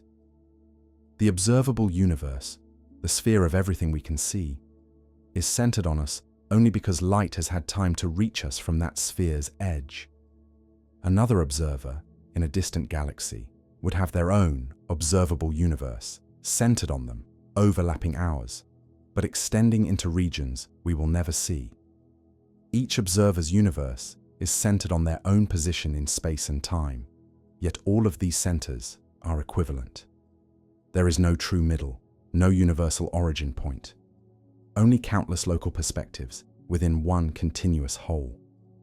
This equality of all vantage points is one of the most beautiful features of cosmic geometry. It means that the laws of physics apply everywhere, that no corner of the universe is privileged. The same constants govern the behavior of atoms in distant galaxies as they do here on Earth. The same curvature determines the paths of light billions of light years away as it does near the Sun. The universe is consistent because its geometry is self-contained. Every point participates in expansion. Every point participates in time. There is no need for an external reference or boundary. The perception of being at the center, then, is not a deception, but a reflection of geometry itself. The expansion of space ensures that every observer measures all others moving away. The farther they look, the faster those objects recede. This relationship holds because space-time is curved uniformly, a direct consequence of its homogeneity. If the universe were uneven, with more mass in one direction, expansion would vary accordingly. Observers would see asymmetry, a preferred direction, a true center. But the observed universe does not behave that way. Its large-scale smoothness guarantees that every observer stands, quite literally, at the center of their own observable reality. This realization challenges our intuition about space and time. In an ordinary explosion, fragments move outward through still air. One can trace their motion back to a single origin. But cosmic expansion has no such center. It is not that the galaxies were flung from a point, it is that space itself has grown. If we were to reverse time in our equations, the expansion would contract everywhere at once, leading not to a point in space, but to a moment when distances everywhere approached zero. That moment, the beginning of time, belongs equally to every location. The Big Bang did not happen somewhere, it happened everywhere. Every point being the center has another implication. There is no outer edge. In curved space, a center implies a boundary. But if all points are equal, there can be neither. The universe may be finite or infinite, depending on its curvature, but either way, it has no edge in the ordinary sense. A traveler could journey endlessly without ever finding a wall, a rim, or a direction in which expansion ceases. The geometry of space-time closes upon itself or extends without bound, but never ends. Just as there is no middle, there is no frontier beyond which the universe stops. This revelation reshapes our sense of place. To know that every point is the center is to recognize that the universe grants the same perspective to all. The Sun, the Milky Way, the most distant galaxy, each stands at the center of its own expanding horizon. Each witnesses the same laws, the same pattern of recession, the same cosmic background light that fills the sky with the afterglow of creation. This universality is not just a scientific truth, but a philosophical one. It tells us that the cosmos is democratic in its design. There is no hierarchy of position, no cosmic throne, no favored vantage. The universe treats all observers equally because its geometry is everywhere the same. When we gaze into the night and see galaxies rushing away, we are not watching a flight from our position. We are witnessing the unfolding of space-time itself, a movement that includes us as much as it includes everything else. To exist within such a universe is to stand forever in the middle of everything, not by privilege, but by the nature of reality. Every point is the center, and every center is the same. Time is often imagined as something separate from space, an invisible stream carrying all events from past to future, independent of where they occur. But Einstein's great discovery shattered that illusion. Time and space are not distinct entities. They are two aspects of the same underlying reality, woven together into a single continuum: spacetime. Gravity is not merely the curvature of space, it is the curvature of spacetime itself. To understand why the universe has no center, we must see how time and gravity are inseparable, and how their unity defines the shape of everything that exists. In the language of relativity, matter and energy do not just sit within space. They tell spacetime how to curve. That curvature, in turn, tells matter how to move. The result is that every object, every beam of light, every passing moment is guided by the geometry that energy creates. Where the curvature is strong, time itself slows down. Clocks run more slowly near massive bodies, and the flow of events stretches relative to regions of weaker gravity. This effect is not a quirk of measurement, it is the literal warping of time. The ticking of a clock, the beating of a heart, the aging of a star, all are shaped by the same fabric that defines space. Consider the surface of Earth. At sea level, gravity is slightly stronger than atop a mountain. Time passes more slowly for someone standing by the ocean than for someone high above it. The difference is infinitesimal, only a few billionths of a second per day. But it is real and measurable. The satellites of the global positioning system must account for this effect. Otherwise, their timing would drift and navigation would fail. Time is not universal. It bends, stretches, and dilates according to the curvature created by mass. The same principle governs the entire cosmos. The passage of cosmic time is inseparable from the geometry of the universe itself. In the vast emptiness between galaxies, where matter is thin and gravity weak, time flows more freely. In regions dense with stars and black holes, it slows. This variation is built into the structure of spacetime. The universe is not a single clock ticking uniformly everywhere, but a network of countless local times, each shaped by its own curvature. Yet this complexity does not create a center or a hierarchy. It forms a seamless whole, a continuous fabric in which every point experiences its own version of time, perfectly consistent with the others. Einstein's insight redefined what now means. In Newton's world, time was absolute, a cosmic metronome that beat the same for all observers. In Einstein's universe, simultaneity dissolves. Two events that appear simultaneous from one vantage point may occur at different times from another. There is no single, universal present. Instead, each observer slices space-time differently, drawing their own boundary between past and future. The sum of all these perspectives forms the full picture of reality. The cosmos has no global now, just as it has no global center. Time and space are equally relative, equally woven into the geometry of being. This unity of time and space explains why the Big Bang cannot be a spatial event. When cosmologists say that the universe began, they do not mean that it began somewhere. They mean that time itself had a beginning, that there was a moment when the scale of space was zero everywhere. The Big Bang happened not at a location in space, but at a point in time shared by all of space-time. Every region we see today, from the Milky Way to the most distant galaxy, was once part of that same moment. The universe did not expand into time. It created time as it expanded. Imagine tracing cosmic history backward. As galaxies draw nearer in the past, the distances between them shrink. But so does the duration between cosmic moments. Eventually, we reach a boundary where the concept of before loses meaning. Time itself merges with space into a singular geometry. This is what we call the Big Bang, not a point in space, but a moment when the entire fabric of space-time was compressed to infinite curvature.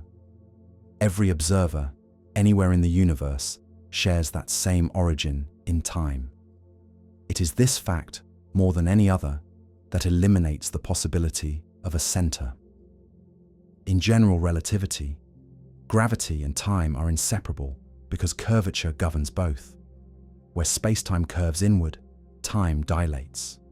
Where it flattens, time expands. The universe's overall expansion is, in effect, the stretching of both space and time together. When we say the universe is 13.8 billion years old, we mean that this much cosmic time has unfolded since the beginning. But that age is measured along the flow of space-time itself. It is not counted from an external clock. There is no outside from which one could measure how old or large the universe is. The age and size of the cosmos are properties of the same geometry that defines everything within it. Even light, the fastest thing in existence, reveals this unity. A photon travels through space-time not along a path of constant time or constant space, but along the combination of both, a line called a null geodesic.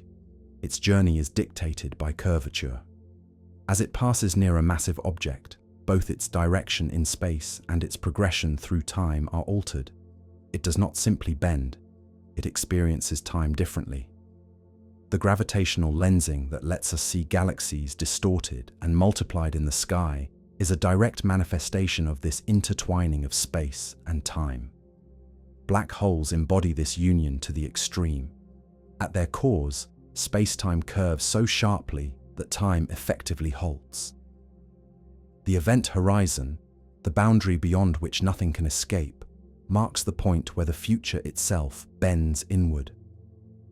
To an outside observer, anything falling into a black hole appears to slow, its clock ticking ever more slowly until it freezes. But for the falling object, time proceeds normally, carrying it past the horizon into regions where our understanding of physics falters. Within that curvature, time and space exchange roles. What was once distance becomes duration. What was once forward in time becomes downward in space. Gravity, at its most intense, transforms the nature of reality.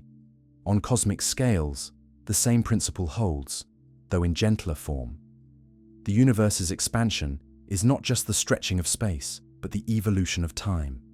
As expansion accelerates, the rate at which cosmic time passes also changes. Distant galaxies recede so quickly that their light grows dimmer and redder, its wavelength elongated by the expansion of space-time. That redshift is a fingerprint of time's flow, the history of cosmic dilation etched into every photon that reaches us. When we study the light of distant stars, we are literally reading the shape of time. To exist within such a universe is to live not merely in space, but within space-time, a continuum where every moment and every place are part of one geometry. We move through this geometry not just by traveling in space, but by aging, by allowing time to carry us forward along our own world lines. Each of us traces a path through the fabric of the universe, shaped subtly by gravity, by motion, and by the energy around us. We are not separate from the geometry that holds us. We are participants in it. And so, when we ask where the center of the universe lies, the answer must include time as well as space. The center is not a location, for there is no privileged place in the geometry, nor is it a moment, for time is not uniform across all observers. The center of the universe, if one can call it that, is the unity of space-time itself, the seamless fusion of gravity and time that defines all existence. Every point in space and every instant in time are expressions of the same reality, woven together by curvature. In that sense, gravity does not simply shape the universe, it is the universe. It defines not only where things are, but when they are. The flow of time and the bending of space are two sides of the same cosmic coin. The absence of a center is therefore not merely a spatial condition, but a temporal one. The universe has no single now, no single place, no single origin apart from the geometry that unites them all. Time and gravity are the same fabric, and it is within this fabric that the universe expands, evolves, and endures. If our universe has no center, no edge, and no boundary, then it is natural to ask, Could it have been otherwise? Could there exist universes whose geometry allows a center, or whose gravity behaves differently, shaping entirely new kinds of reality? General relativity does not forbid this. Einstein's equations can describe an infinite variety of universes, some finite, some infinite, some closed, some open, each defined by its own curvature, energy, and laws of balance. The absence of a center in our cosmos is not an arbitrary feature. It is the result of a particular harmony between energy and geometry. Change that harmony even slightly, and the shape of existence would be transformed beyond recognition. Let us imagine, first, a closed universe, a cosmos shaped like a four-dimensional sphere. In such a universe, space curves back on itself, so that traveling far enough in one direction would eventually bring you back to your starting point. This geometry is finite yet unbounded, much like the surface of a planet, but extended into higher dimensions. It has no edges, no outer boundary, and no central point within the space itself. The center exists only in a higher dimension, invisible to the inhabitants within. Gravity in such a universe could eventually halt expansion, causing the cosmos to stop growing and begin collapsing.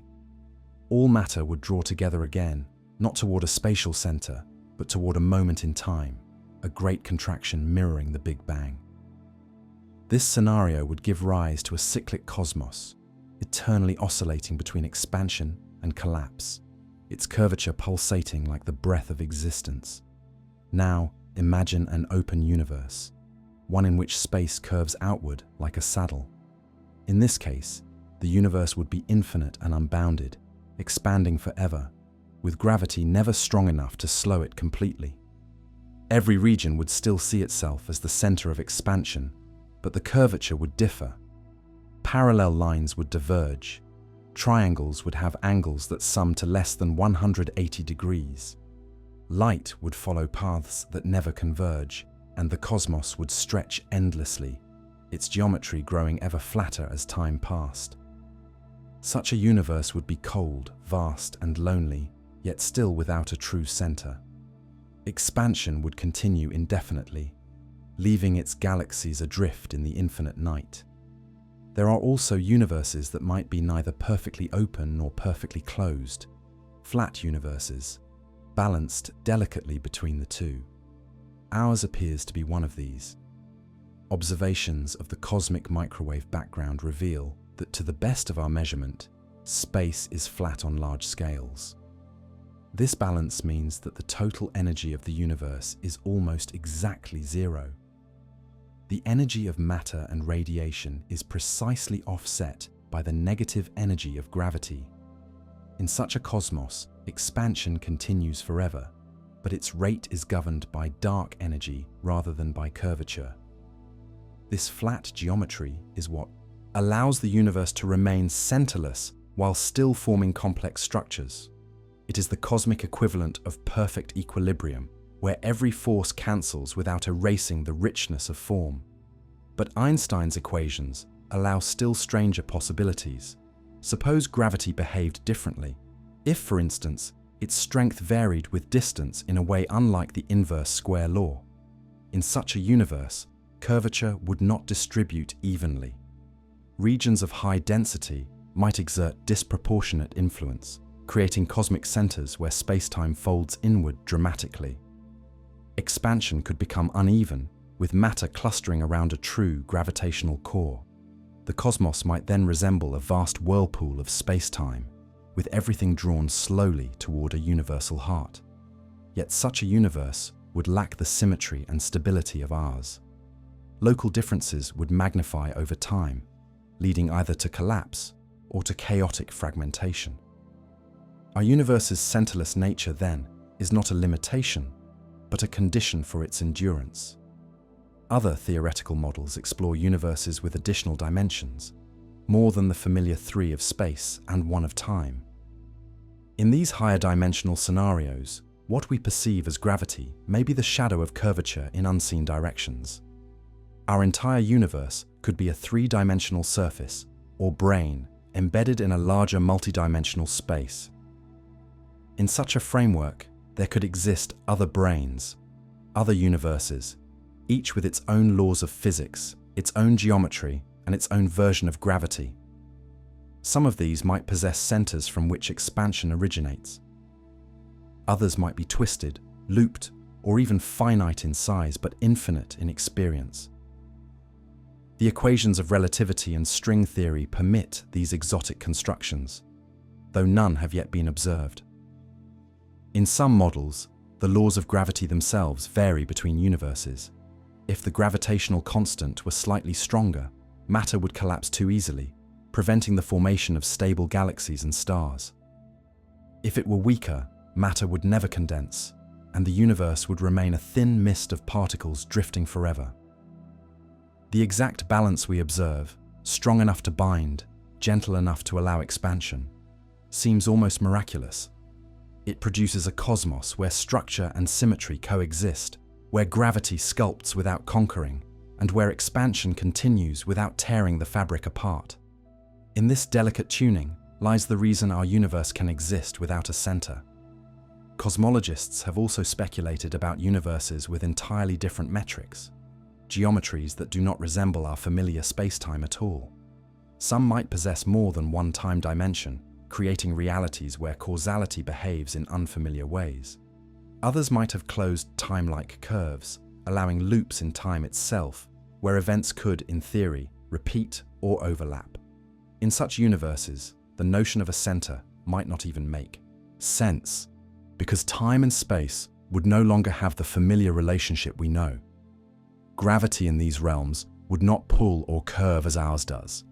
It would shape reality according to different mathematical symmetries. Despite their variety, all these hypothetical universes share one truth. Geometry and gravity are inseparable. The nature of one determines the form of the other. Whether open, closed, flat, or exotic, a universe's structure is defined by how its gravity behaves. In our universe, gravity's perfection, its ability to distribute curvature evenly, eliminates the possibility of a global center. It ensures that expansion occurs everywhere equally, that no point commands the rest, and that the fabric of spacetime remains smooth on the largest scales. This feature is not a flaw or an accident. It is a mark of equilibrium. The cosmos we inhabit is balanced to extraordinary precision, capable of evolving for billions of years without collapsing or dissolving. In contemplating other possible geometries, we glimpse how fragile that balance truly is. A universe with a center might seem simpler, but it would lack stability. Matter would flow toward the core, collapsing under its own gravity. Time would run unevenly across the cosmos, accelerating near the edges and slowing near the middle. Light would curve inexorably inward, and expansion, if it occurred at all, would be temporary.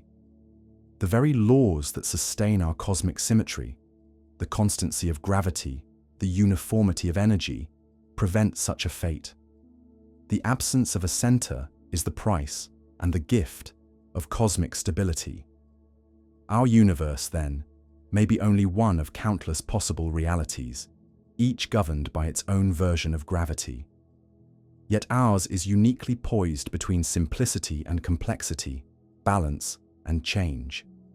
Its lack of a center is not a shortcoming but a signature, a sign that its geometry is finely tuned to preserve order while allowing evolution. Gravity here does not merely bind, it harmonizes. It shapes a cosmos that can expand forever, that can give rise to stars, galaxies, and observers capable of asking these questions. If there are other universes, each with their own geometries, then perhaps the most extraordinary truth is that none of them would perceive themselves as incomplete. Each would define its own laws, its own symmetries, its own meaning of distance and direction. Our universe's centerless perfection may be one expression among many of a deeper principle, that existence, in any form, defines its own geometry. What we call reality is the natural unfolding of that geometry, shaped by gravity, time, and the constants that sustain them. And so, when we look outward and see no center, we are not witnessing emptiness, but balance. The absence of a core is the sign of a universe that has found harmony between gravity and expansion, between energy and geometry. In this cosmic symmetry, every point is equal, every law universal, every moment part of the same infinite equation. Our universe's geometry is not a coincidence. It is a declaration of its stability, its beauty, and its completeness.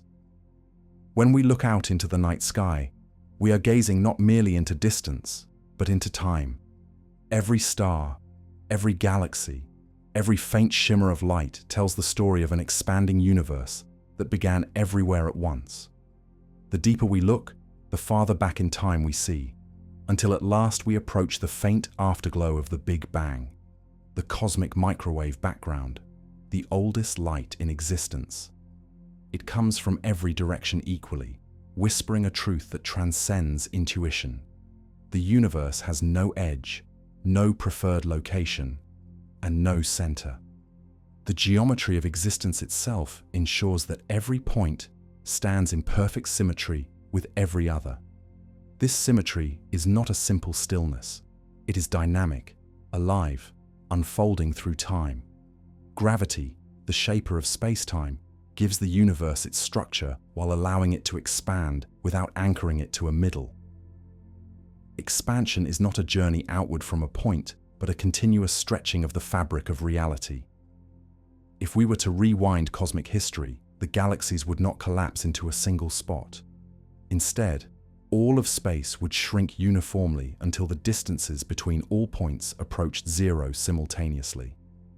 The Big Bang was not the eruption of matter into space, it was the creation of space itself, happening everywhere, an awakening of geometry from nothing. In this view, gravity ceases to be merely a force that pulls. It becomes the architect of the universe's shape and rhythm. Matter tells spacetime how to curve, and curved spacetime tells matter how to move. This dialogue between matter and geometry creates a universe that is both structured and centerless.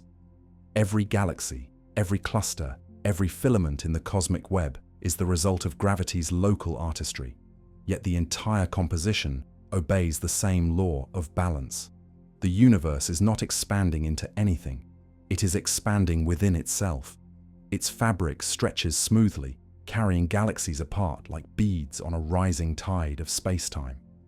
What makes this balance so extraordinary is that it leaves no room for a cosmic hierarchy.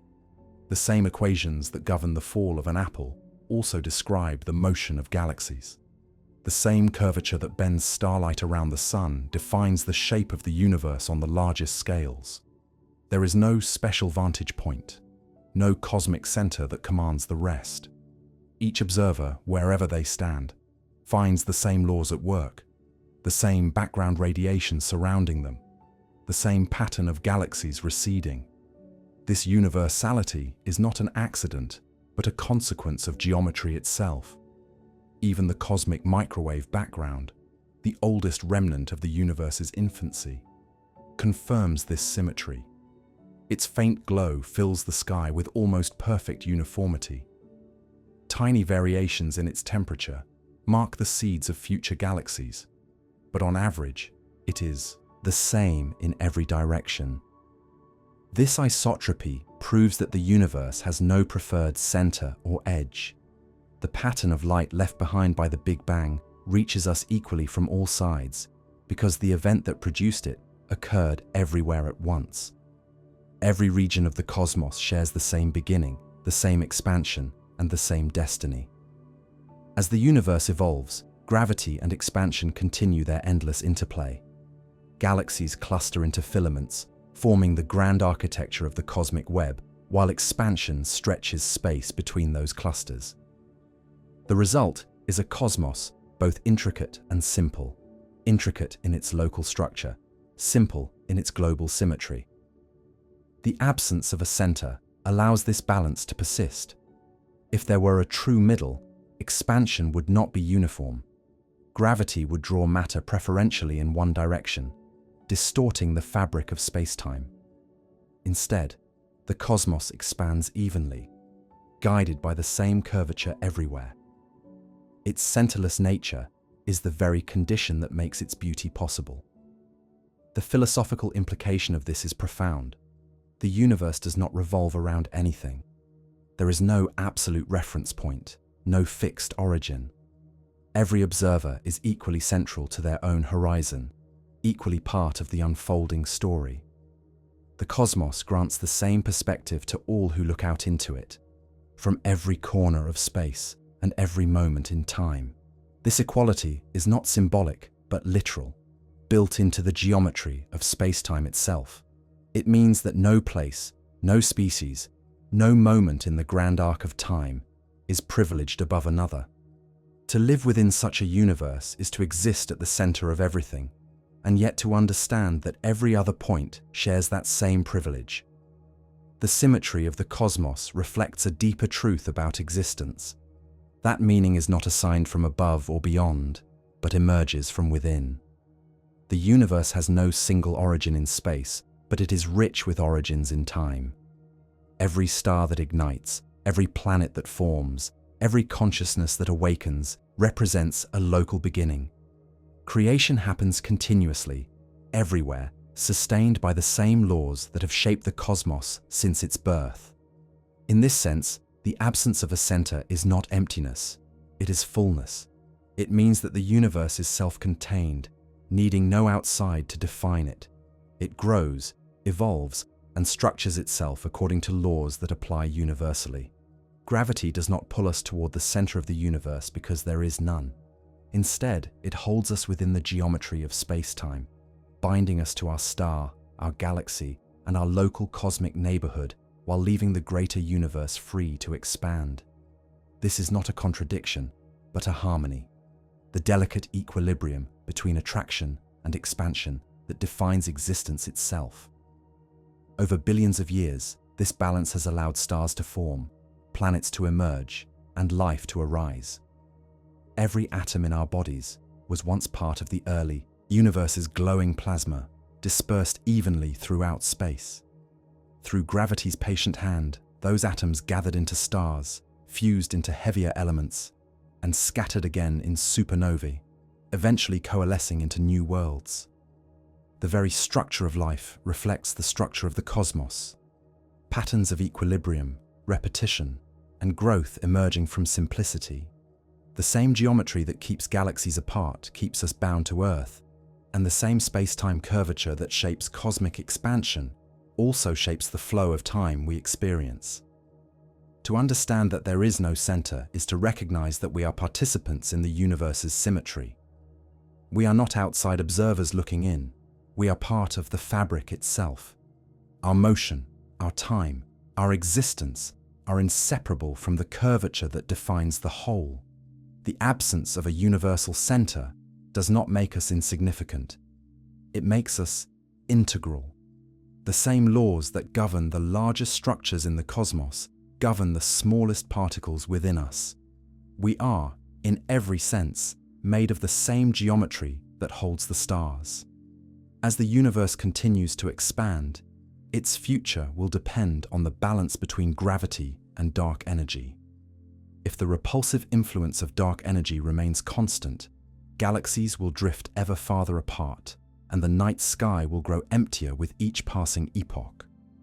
Yet even then, the geometry will remain centerless. The fabric of space-time will stretch smoothly, without tearing or breaking. Each distant observer will still find themselves at the apparent center of their observable universe, surrounded by the faint afterglow of creation. The symmetry will persist until the very end of time. In that distant future, when stars have burned out and galaxies have faded beyond sight, the universe will still carry the memory of its perfect balance. Its expansion will continue quietly, its geometry flattening into stillness. But even in that silence, the essence of existence, the union of gravity and time, will endure. The equations that govern curvature will remain true, describing a cosmos that began everywhere, expands everywhere, and has no final destination except itself. And so we return to the great question. Could gravity be the reason the universe has no center? The answer, after all we have seen, is yes. Gravity does more than pull on matter. It defines the very geometry of space and time. It shapes the universe in such a way that expansion can occur without direction, without origin, without edge. The absence of a center is not a mystery to be solved, but a truth to be understood. The inevitable result of a cosmos governed by the curvature of space-time. The beauty of this realization lies in its symmetry. Every observer, every galaxy, every atom stands at the center of the universe because the universe has no center to privilege. Gravity holds everything within the same fabric, curving space, stretching time, and giving rise to a reality that is everywhere, equal and everywhere alive. Gravity does not pull us toward the center of the universe, for there is none. It holds us within the structure of a cosmic harmony, a universe where every point is the middle of everything, and yet the middle of nothing at all.